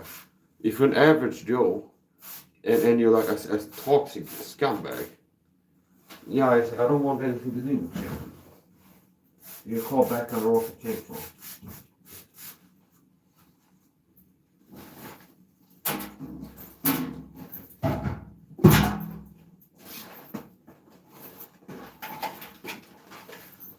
I bought this in the store that is labeled pink salt, falk salt, falcon salt. And I use this for my natural do-it-yourself base drink recipe. It's one of 3 ingredients, the base recipe. And coconut milk,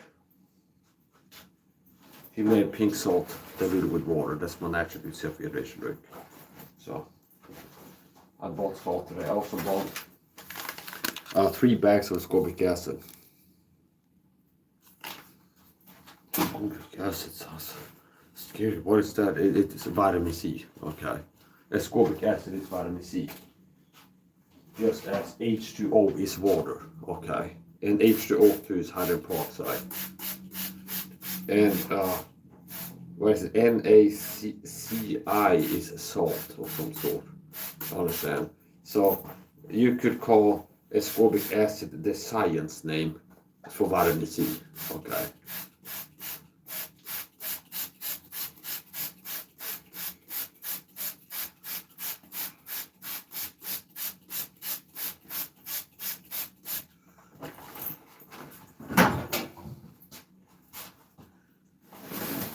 So how I'm doing the clothes washing is I've optimized the method, figured out a good way to do it. So what I use to clean my clothes is bicarb in conjunction with vinegar. And how I do that, I get vinegar into a bottle, dilute with water, down to maybe ranging from 2 to 8% is enough. And then pre-soak the clothes. Soak the clothes, spray the clothes with it, and then throw in the washing machine. And dump a little bicarbonate powder on top of it. So it's simple. That's what I'm doing right now. Checking the pockets now.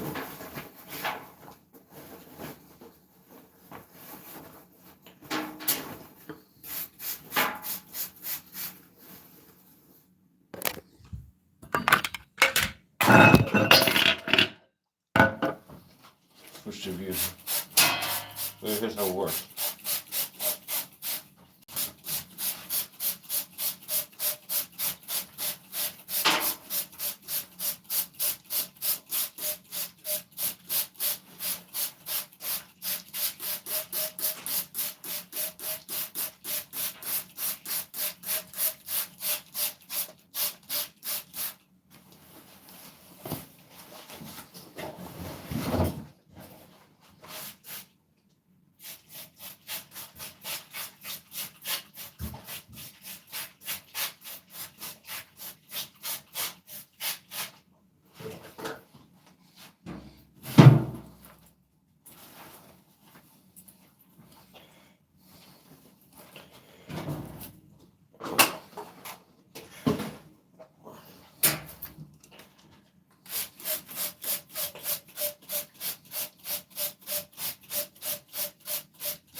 I'll move on nicely.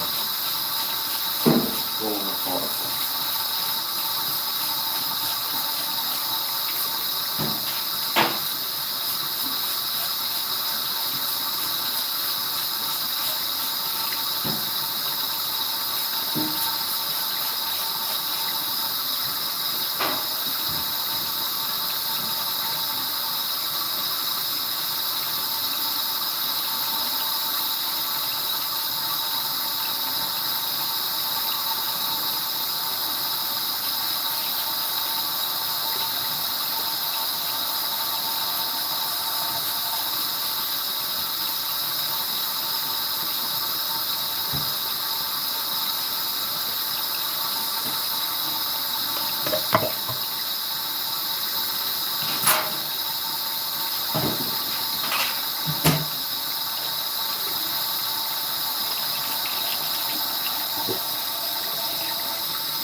Så det ser ut som att prata första typ.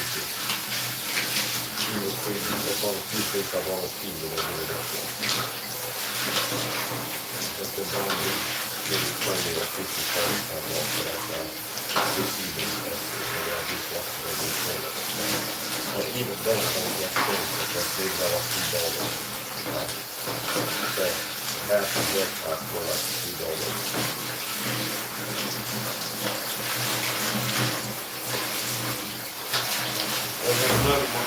Den ömsom jag checkar for heaven. If I can find it. On my shoes is going for it. If not.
Not bad. So the way I'm carrying it now is specific care method for this specific knife, which I figured out for this, which is my current favorite knife. This is a Cold Steel Mini leather neck, double edge it's called. I just called it Cold Steel Mini dagger because that's what it is, okay? Don't better than you said, don't. And the way that I carry it, coin pocket. So this coin pocket here. So it just as is in there. It's like for everyday purposes, it's not falling out. Now if I want to have it stay on my body in the middle of training stream and I'm bouncing around, okay, the more explosive movements I do and acrobatic stuff, the more likely it is to come out. So here's a more secure way to do the pocket carry, the coin pocket carry I figured out. And it's having this type of belt here. And it goes over here. It is very secure. Where I could be hanging upside down from a pull-up bar or whatever, okay. So I could be doing standing on my head, doing handstand, it will come out. It's very secure. And I can still rapidly deploy it, quickly get it out. See? So it's not rocket science, okay. So if you have, and this is not going to be specific to like hyper specific. It's not like these jeans are custom made to have a special size cone pocket. It's like most denim type jeans have generally the same size of cone pockets. So most likely, if you have this type of denim jeans, you didn't figure out it, it's a way to carry it. Cone pocket, and then the more specific thing, wear thing would be the type of belt I wear. Or this is a strap they use to secure loads actually. So it's like I'm a form over function over form, okay? It's like practicality, performance over aesthetics type of guy. Meaning, I didn't buy a belt when I bought a belt that's like looks the cool and stuff like this. It's like this is a strong and cheap belt that I could find. It's a very cheap, very strong, okay? And it was like a 3-pack of the straps that are used to secure loads. You know, if you're gonna have a what's it called? Like one of these cars you have over your car and transport a couch, how somebody moves something like this. And it's like open air. And you need to strap down the load, secure the cargo. This is like cargo fasteners, which means it's designed to keep things, it's designed to be strong, basically. And it's also pretty thin, which I like. So that might be a little bit different where you have a thicker leather belt. This could be a little bit harder to accomplish, like threading it and unthreading it, put it over and then put it back again. But with this type of belt that I have, this knife and these pants, it is a good way to carry it. In the coin pocket, in the beginning, in the coin pocket here. And as it's like this, yeah, I could like survive carrying it like this. I could manage maybe an hour walk around my house at least, I bet on, without this falling out. Now it will come if I'm maybe bending over to pick something up or something like this. So if I really want to make sure I don't lose it, this is like a more secure way to do it. To be like a holster, it's just an open holster you slide it in there. And it's kind of tight, so it's not really come out easily. And it is another thing that we clasp over the something. So this is secure here. And like this, simple. And as you can tell, it fits perfectly because the ergonomic design of this hand, like the shape of the handle, it protrudes out here, which means you can get a string or a belt over it, and it's like it's designed to not slide over there easily. See, I can pull it straight here, it's not coming over. So it's like I have to kind of will it to come loose, and it's like a skill. It's like a certain way to do it. So if break it down for you, get hyper technical. It's thumb at the bottom. It's not all the way. Thumb at the bottom. Use this. See? And this is all one-handed deployment. So let's do that just for 3 repetitions. Don't try anything so you do the session at home. Or from here. Now so a lot of times when I train, I do self-imposed limitations. For example, if I start out doing focusing the first reps on rapid deployment of a knife, the first is a free form. The main goal is just do it fast, okay? No rules, just do it fast. It could be like 1 hand, 2 hand, okay, whatever. However, it's like the goal is to get it out fast, okay? Like a main goal. And then I'm like, okay, now let's use only 1 hand. And then I had to figure out a way to do 1 hand, and a lot of times it doesn't take that long. And that's a one-handed deployment method. So this is going to be specific to this knife, these pants, and this belt, and this hand. But this is where I can deploy it, so it's secure. It's secure. It's not coming out easily. And from here, one-handed.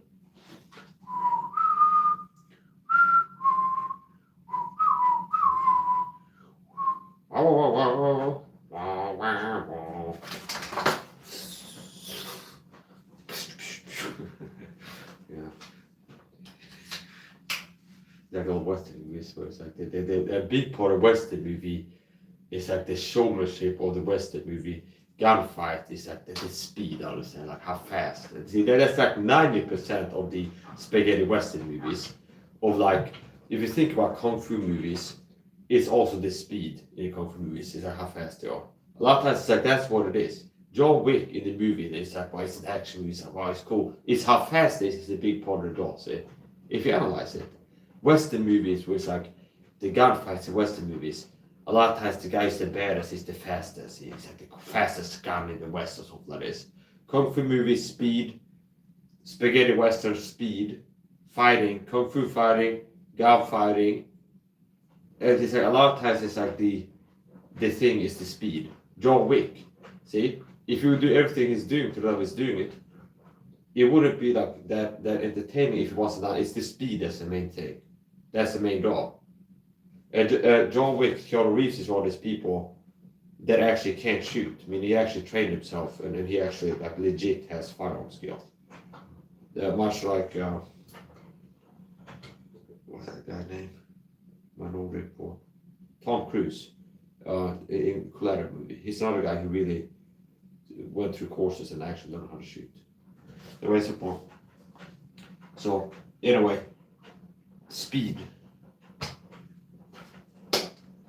It actually has like it has a sound too. Letting me know when it's free. That's pretty cool.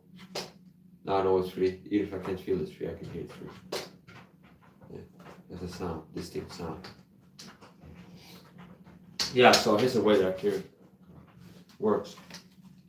In a one-handed deployment, there's different ways to do it, but deploying with one hand is not really that hard, and it shouldn't be.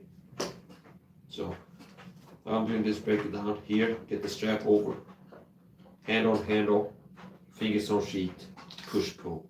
That's how I'm doing it, breaking down. So it's strap over, strap off, hand on handle, fingers on sheet, push, pull simultaneously, and it's ready to go forward now. So after drawing, I want to be able to deliver the attack quickly. So the drawing motion, I want to arrive in a strike with a position ready to strike, or attacking with the drawing motion where my arm never starts moving. Do you understand? It's not pull, wait. It's pull, and once my arm starts moving, it keeps moving until I'm connected with something. There's different ways to go about this. Don't try this at home.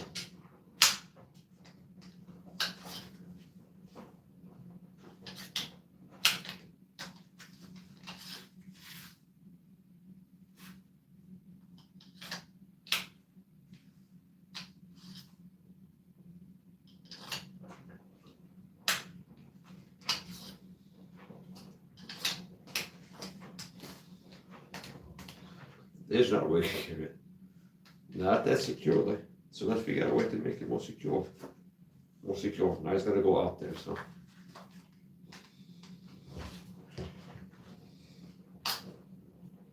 This is idle stuff.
I still have another 4 holes coming that over procedure too.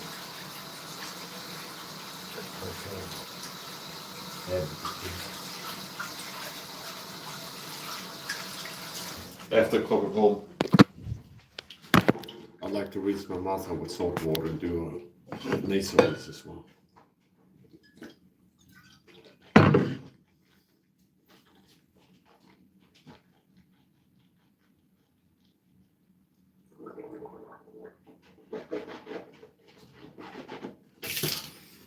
Step 1. Step 2.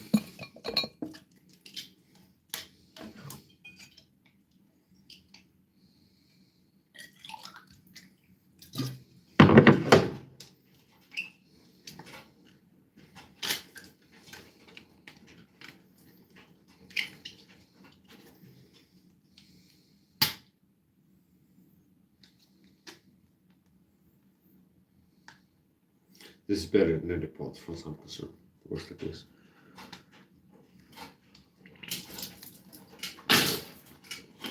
And the salt concentration was extra high this time, which I like. It kind of feels like eating wasabi. It's like a intense experience, like eating wasabi or raw ginger or something like this, or raw onions, or it's often gives like the nasal burn effect. I like that.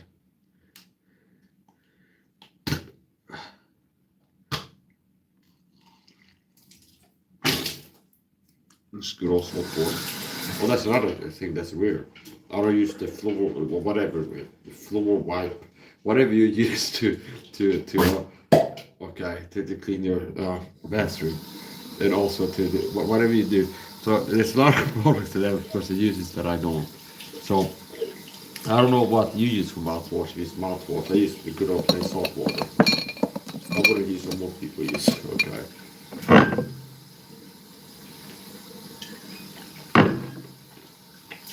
Safe bet. If it's the average person asleep in the matrix, non-woken up, non-neo person who's like sleepwalking, which is how most people, I would say. If the average person, if it's something that they do or use, you can kind of be wrong. It's gotten to that point. It's gotten to that point. If it's like the average, what most people eat, the diet, is wrong. What most people supplement with, it's wrong. And the wrong is not supplement enough typically of a lot of supplements. It's like they're not taking magnesium, they're not taking a B complex, they're not taking this or that. And then, if it's what most people use to shower as a shower product, shampoo, shower gel, if it's what most people use, it's wrong. Toothpaste, most people, it's like, I don't use what most people use.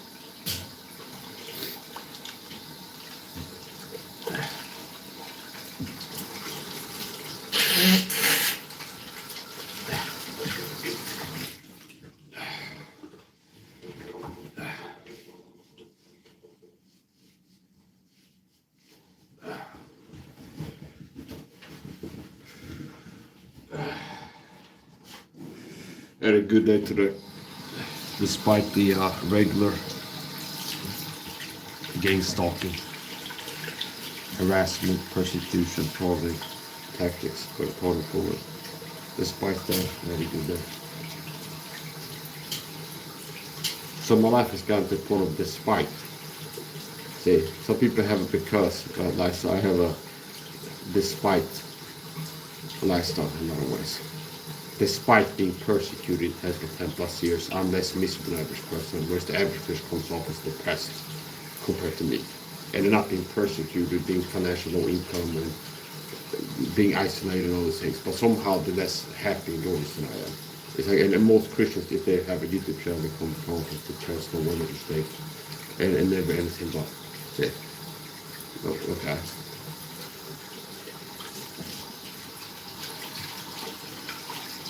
So, speaking of which, life is fleeting, understand? If it's something that matters, it's your soul, understand? It's your soul. If it's something that matters, why don't you start thinking about your soul in eternity? Where you're going to spend eternity?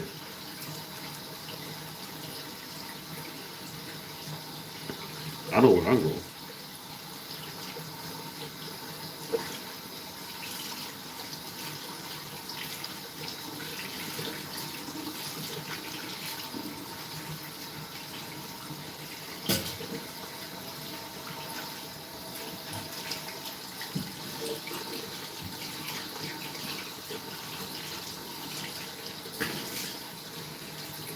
So, next up, I'll clean my phone.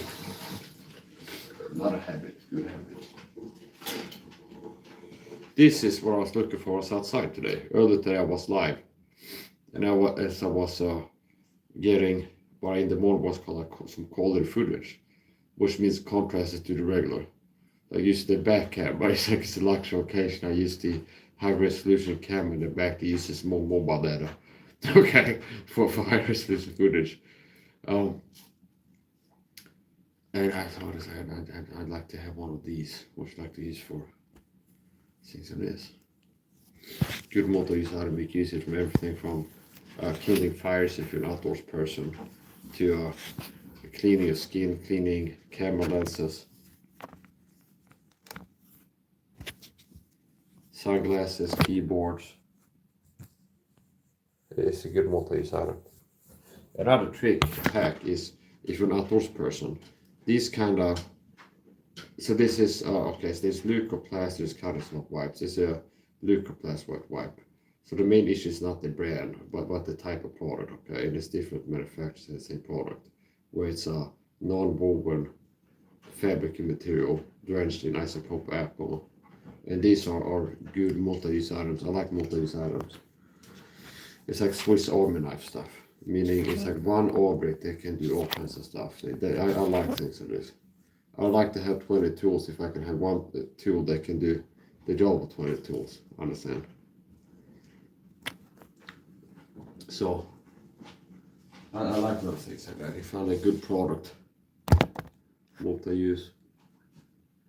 So these medical wipes, you can use them for kindling in like an outdoor emergency situation. It's like it's cold and you're lost in the woods, then you need to start a fire. You can use it for that with a fire steel or lighter. It's not hard to get a fire going. Use one of those. You can use it to clean your skin. You can use it to clean orbits, camera lenses, all kinds of stuff.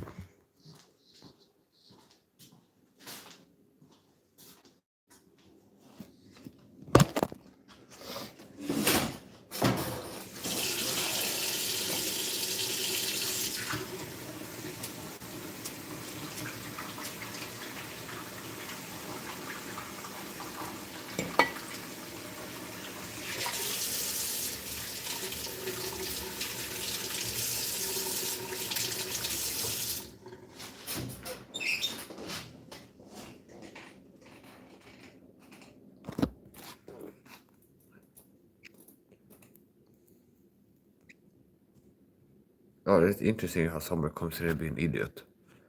You're coming to a face alone YouTuber preaching face alone in my chat. That's interesting. A person's got videos teaching salvation by face alone. That's some kind of weird gaslighting type of thing you do.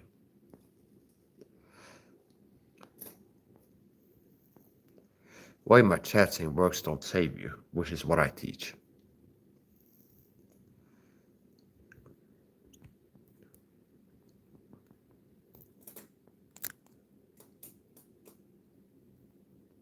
You get it blocked. This is the Christian cyber stalking troll hater.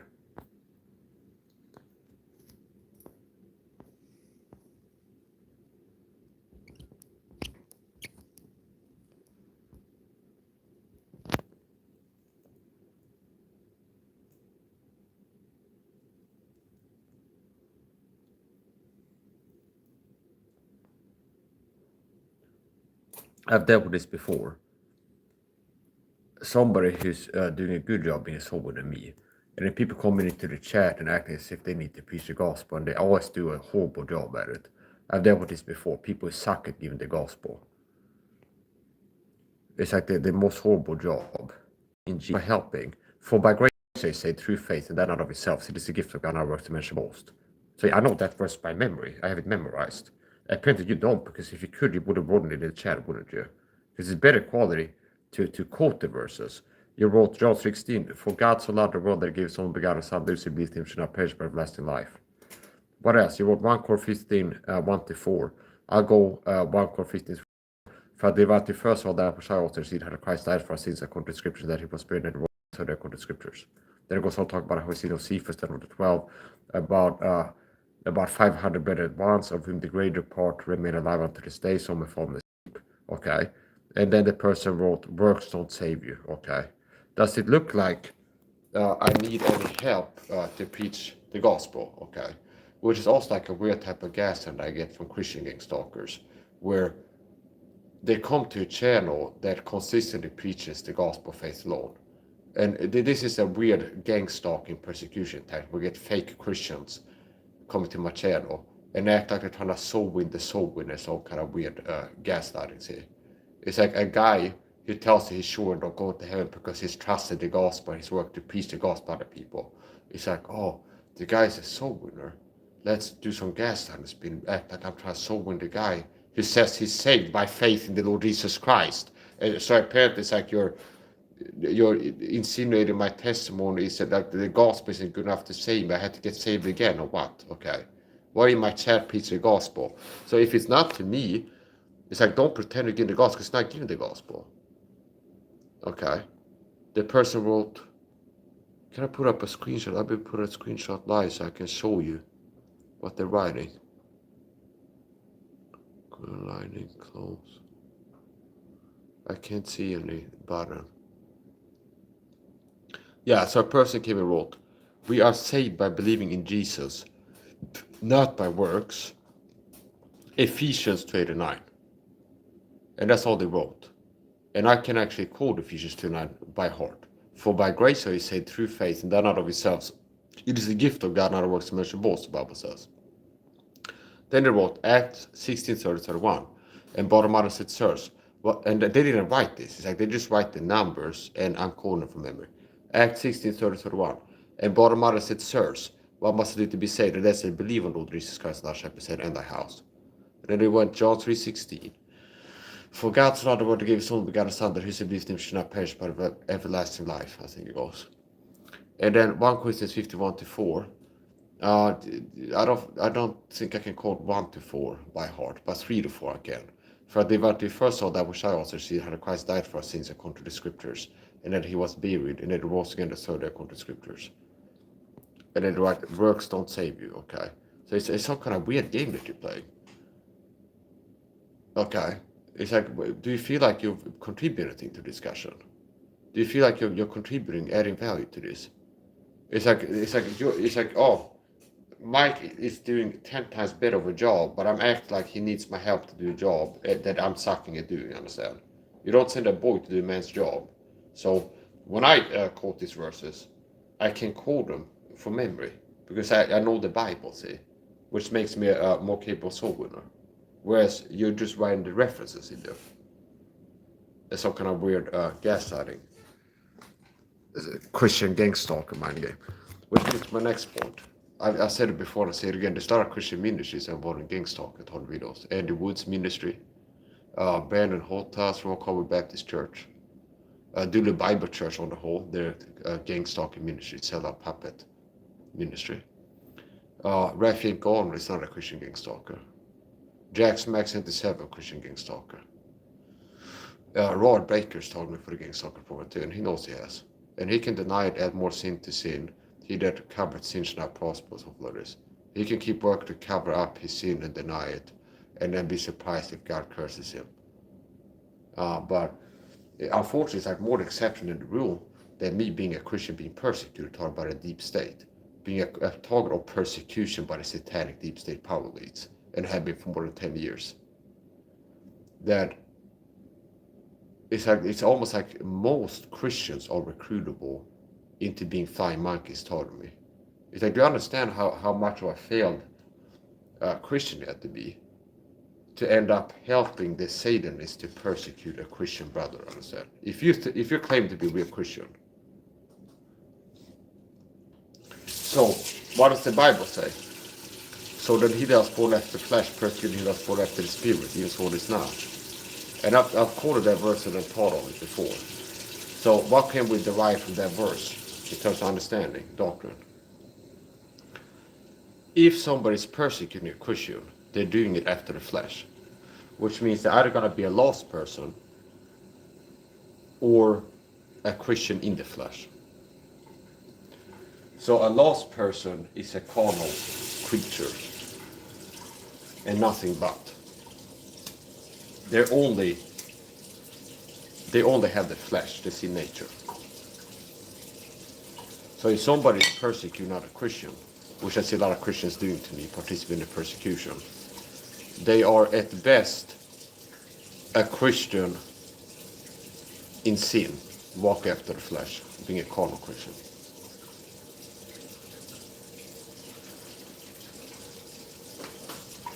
And more likely, if somebody's persecuting a Christian, statistically, most people persecuting Christians are lost.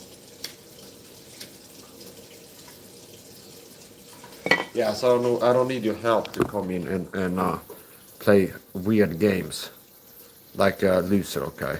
And unlike you, I'm a Christian soul winner. We're very different, see? We're not the same, I'm a Martian.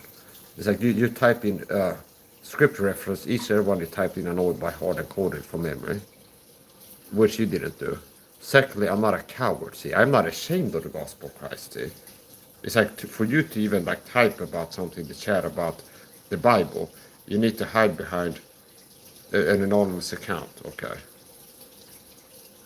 And most likely they're a lot, I mean, they're fake Christian gang stalkers. Like, do you understand? It's like they have a guy who's got a job to harass me as a supply monkey, and he's got like 60 blank sock puppet accounts. They can switch in between to harass me. A lot of times, if it looks like there's 7 people trying to attack me, it could be 3 people with several accounts that they switch between. A lot of times, if I check, the account was made like yesterday or something like this.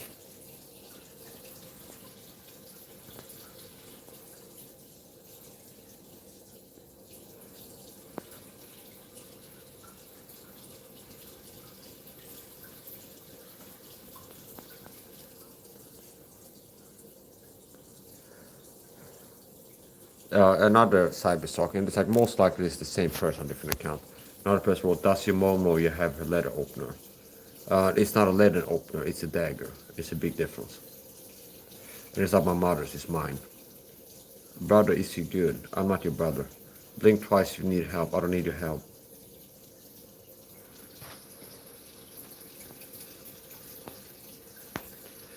Somebody wrote, it could be the same person. Look at like the bot account look to most of these comments from that.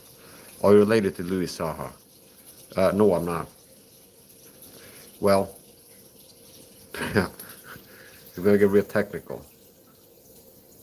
All human beings share a common ancestor in Adam, which means all human beings come from a common ancestor, Adam. Okay.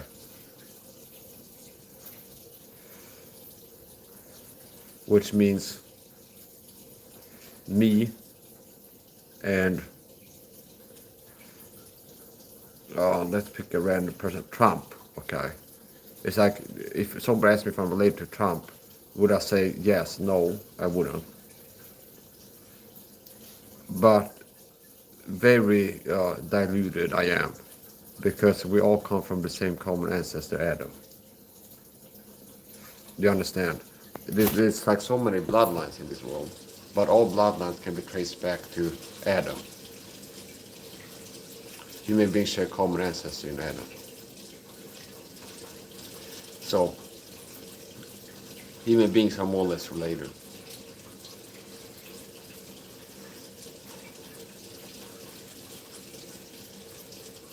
No, I'm not related to Louis Saha. And most likely you're a cyber stalker playing weird games, as usual.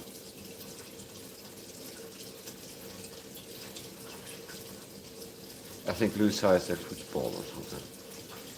From like Googling myself, I think I've seen that. The name rings a bell. I think it might be football or something.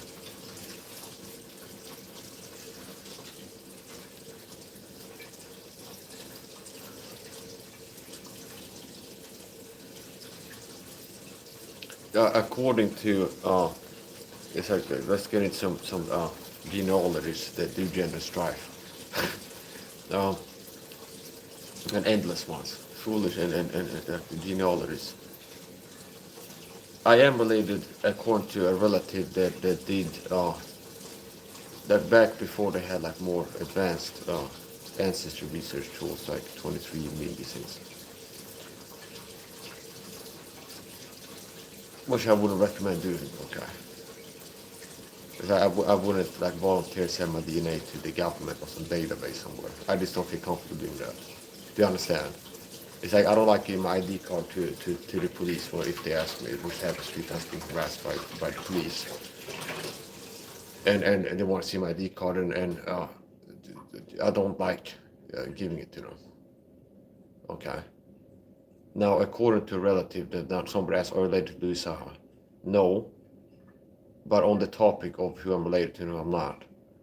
A relative that did ancestral research, and this is like a claim, I didn't see any papers on that, said that they did ancestral research, and that I'm related to Arthur William Saha, which has a Wikipedia page, and who was an author and an inventor, okay? Which I wouldn't be surprised, because if that was true. Okay. So let's talk about a little bit genealogy and stuff, ancestral research. So somebody wrote Sean Bean Gene. Okay, interesting how the cybersock accounts are like, even the handle itself is like a psyop, like a psychological warfare nudge thing. See, it's like the guy asking about my genetics, if I'm related to somebody. The account name is Sean Bean Gene. Okay, Gene. See, this is how they work. Like they have gang stalking accounts that have jobs here to play mind games on me, and even the name will be like a little riddle sometimes. Okay, now I'm using it stimuli and answering it. So some breasts are related to person X Louis not to my knowledge, no.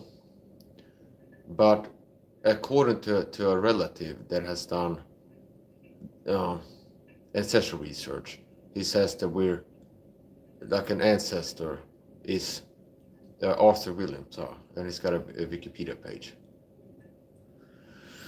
And if that would be correct, Arthur Williams was an author who wrote like sci-fi novels of some sort, and was also an inventor of some paint for space shuttles, which sounds like a high IQ guy. So it's like this is like testimony, a claim from a relative that did ancestral research, and he said he did ancestral research and kind of briefed me that we're related to Arthur Williams, and then I checked on Wikipedia, and he was an inventor that invented some kind of coding for a spacecraft, and also an author. Okay, beatnik something. He was an author. He wrote sci-fi novels, which sounds like a guy with a high IQ, see, which doesn't surprise me when several men in my bloodline have a high IQ. I have a close relative that's a member of Mensa, like an uncle or something like this. Okay, like it could be like an uncle or grandfather or something like this. And IQ is genetical. So and Mensa is a high IQ club. So there's somebody that's a relative. It's like if it's my father or an uncle, my grandfather or something like this. I don't get too specific when I talk about the people, but there's somebody close to me in the family tree that is a member of Mensa. And when I got tested for autism, the psychologist recommended I apply for Mensa after they gave me an IQ test. So IQ is genetic, okay? So knowing these things together, I won't be surprised if the relative that told me that I'm related to Arthur Williams, if that's true, because when I did an IQ test, a psychologist gave me an IQ test as part of multi-day autism testing. They said I scored high and recommended I apply for Mensa, which is a high IQ club. And the entry test is an IQ test, and you have to score under like 98% or something like this. I mean, you have to have above 120 IQ. You have to have above 120 IQ. You have to be in the genius bracket of IQ level, pretty much. And yeah, so I won't be surprised if that's correct.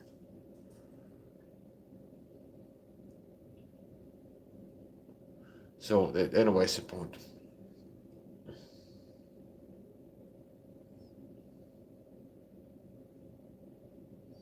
So despite the autism, I enjoy having a high IQ. So despite the autism, I don't have a high IQ. So I talked about this before. Do I have a high IQ despite the autism or because of? I would say I would have it despite the autism. Okay. So I wonder how high my IQ would be if I didn't get the autism. It would be like 200 or something like this.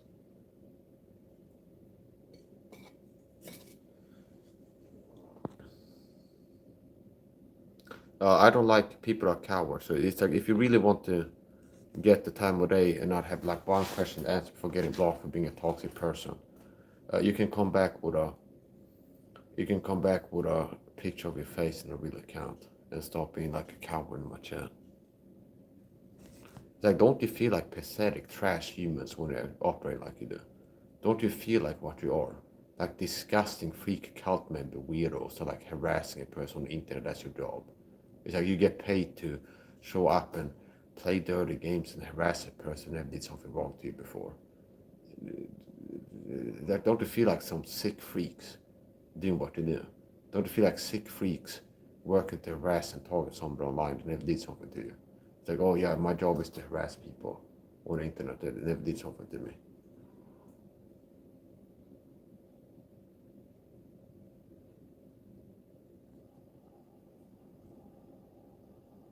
Does your mom know you have a letter opener? I already answered that. Ask an answer. Next question. Stop harassing me. Go back to form. I don't. It's not a letter opener. Okay. Interesting how to like downplay the importance of the blade. It's a serious blade. It's not a letter opener. A letter opener is something that has the main shape of a dagger, but it's not really made to be a weapon. Okay. So it's almost like a mall ninja katana or something like this. Where it's like this katanas that you might buy at like the town fair or something like this. And it's like $7 and it's like flimsy and made just to be decorative and not functional. Okay. It's neither sharp nor functional typically. And it's made from like a lot of plastic and it's like glitzy and like tacky and stuff. So a leather opener to a dagger is like it's like comparing a molding a katana to like a real katana, so like a legit one, a quality one.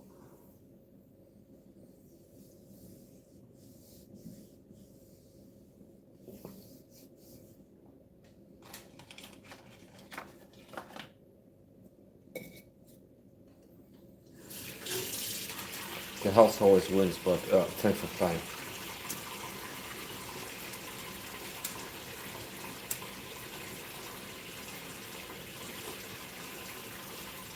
You will likely lose, and even if you win, you most likely will end up losing what you won eventually if you keep playing. A lot of games are really in my favor.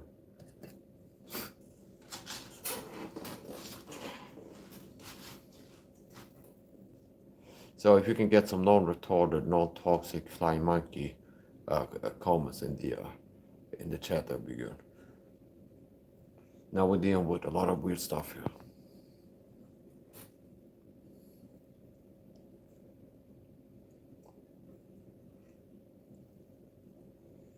Yeah, so anyway, let's talk a little bit more about what makes me rare. I didn't get vaccinated during COVID. I know a lot of people did, I didn't. Okay. What's another thing that makes me rare? I didn't vote since 2018. I haven't been voting. So, a lot of times, if you want to tell people about yourself, it makes sense to tell them what makes you different and not what makes you the same. Okay. From a certain perspective. So, what are some things, distinguishing features that are different? Well, I didn't get vaccinated during the pandemic. And I haven't been voting since 2018. So those are two things that are like statistically kind of rare. Most people have been voting since 2018. And not just once. Most people, they start voting and keep voting. I never got into voting. And I didn't get vaccinated during COVID. I know a lot of people did. And there's a lot of people that go in for like yearly flu shot or something like this. I don't.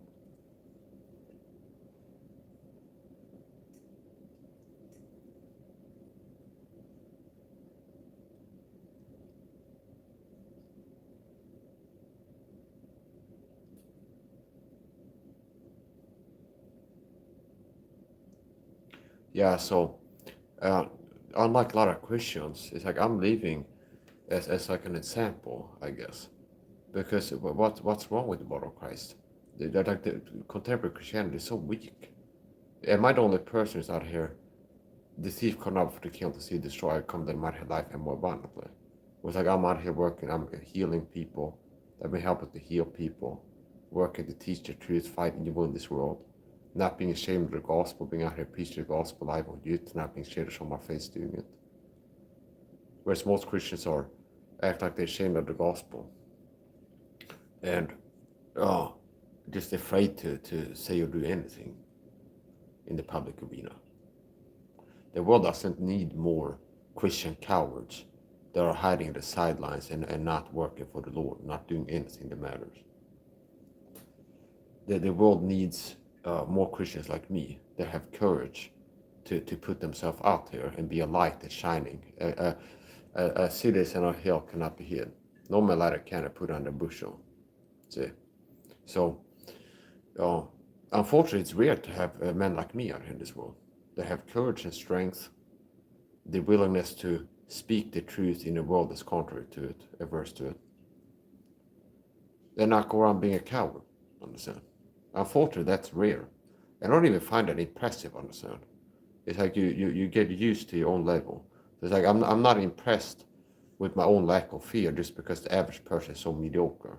It's like the average Christian that's like, I've been saved 10 years. They're not out here, do you understand? It's like, it's very real. There's so many people that are like blank channel Christians on YouTube that if you look at the comments, it's like, it's almost like virtue signaling kind of. It's like good Christian signaling, I understand? It's like if I go pull up like a random Christian YouTube channel, major one, some pastor ministry, click the comment section. It's like, amen, I love the Lord Jesus. Okay, praise the Lord, amen, hallelujah. Do you understand? And it's like, it looks like, oh, this guy is like talking a good game. Like, I'm a good Christian boy here in the chat, okay? See, I'm a great Christian in the comment section. Amen, love the Lord, okay? See? But it's just like, it's like talk is cheap, is the saying. It's like, okay, it's easy to have an anonymous account and claim that you're feeling, doing, is this thing. There's another thing to be doing it on camera, see? It's an entirely different thing. For example, if you would love the Lord, you'd be doing soul winning. See? So part of maturity and growth and not being easily deceived and dupable is learning to understand some things. And here's a simple thing for people who are good at figuring things out, especially useful for you. Don't judge people and be swayed by their words without considering their actions and see if their actions are correlated with the words. Okay? So it's easy to claim that it's like, I love the Lord. But does the person's lifestyle show that they have any degree of love for the Lord? Or not? So if you love the Lord, why are you not out here serving the Lord by preaching the gospel? If you love me, keep my commandments. So simply, if you love Christ, you do what he tells you to do. See? So if you love Christ, you do what he tells you to do. And your love is shown by how much you're submitting and following Christ. So you can say you love the Lord, but or you act like you do. Like it's your behavior showing it. It's like, show me your faith by your works. You can have faith that nobody can see. And it's like, you claim you have faith, but it's like, it's hard to believe because it's hard for me to believe you have faith if you claim to be a Christian and you have a lot of faith, but I can't see any works that you follow faith. So it's easy to claim things. Unfortunately, I guess that's one of the ways that I can inspire other Christians if you stop being just envious and stop envying people that have something going that you don't. That other Christians can see people like me and be motivated into maybe I'll be more like this guy, stop being a coward. And maybe I get a YouTube channel sometime and start live streaming, making videos, talk about Jesus and just generally not hiding away from the world like a scared, like a Christian. So I don't judge the world as harshly if they're cowards, understand? I don't judge them as harshly as I do Christians. Meaning if a lost person is fearful and the word is scared about all kinds of stuff, I can understand that, okay? That's a reasonable fear. The Bible talks about if you're not a Christian, if you're lost, it's like you have every reason to be afraid because people are risking dying. If people are not saved, the phone almost fell down. If people are not saved, they're not safe, not ready to go. So lost people have every reason to be fearful, but they're fearful and unbelieving. So Revelation 21:8 begins with, but they're fearful and unbelieving.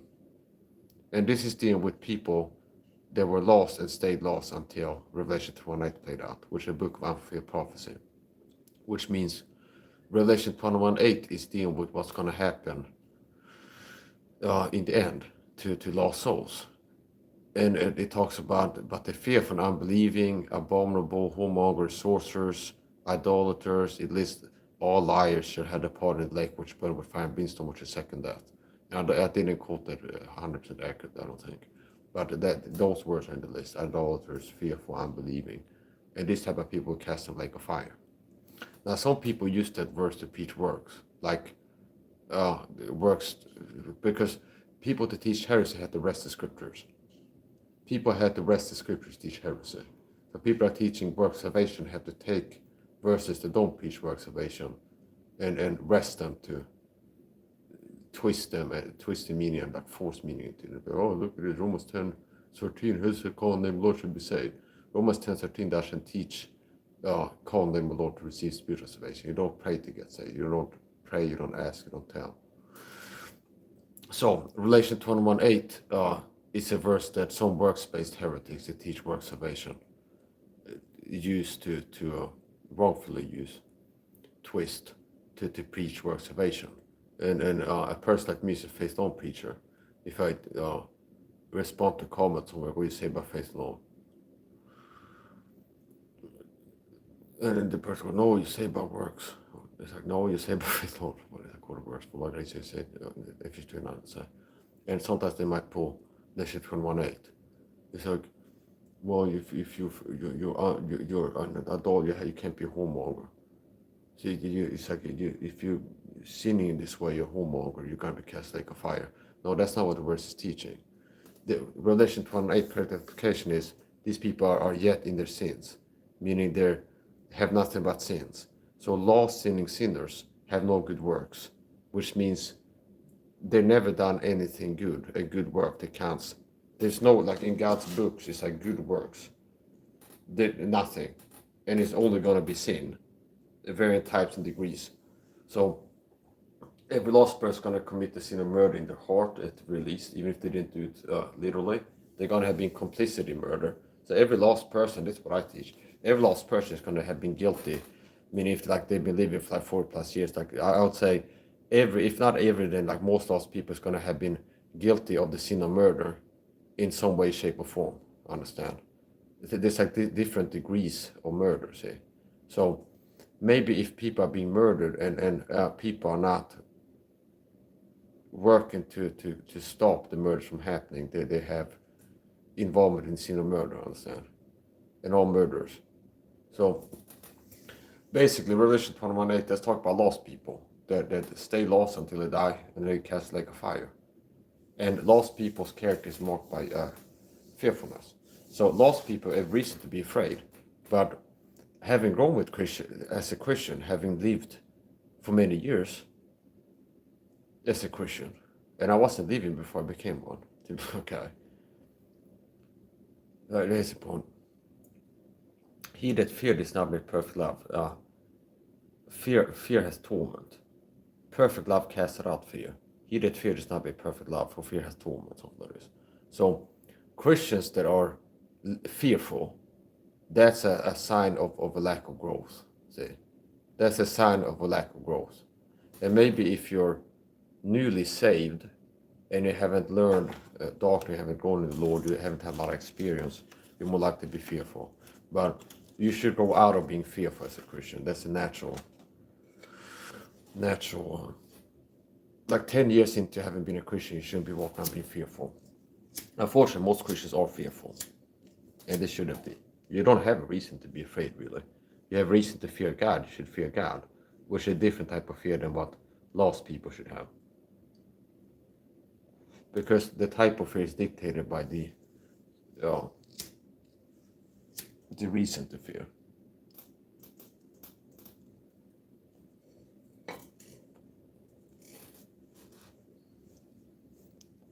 So why does a person that's a Christian who said that, why don't a Christian have a need to be afraid? Because worst case scenario, you die, you're going to heaven. Understand?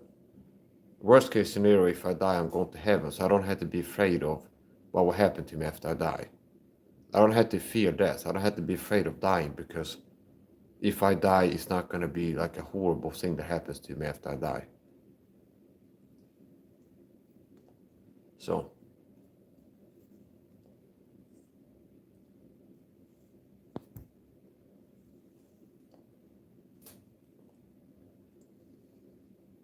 my streams typically don't get better if I take comments. I don't feel like it makes the streams better.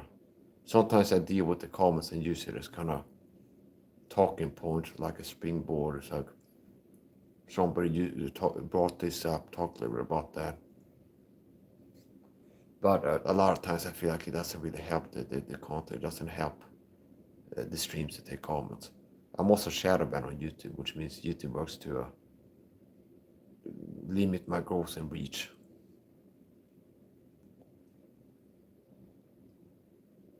Anyway, I'm gonna finish up. Last stream all day, most likely.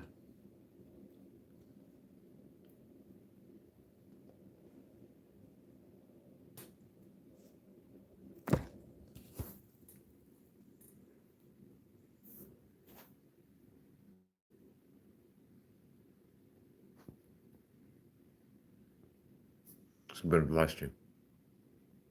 10, 9, 8, 7, 6, 5, 4, 3, 2, 1.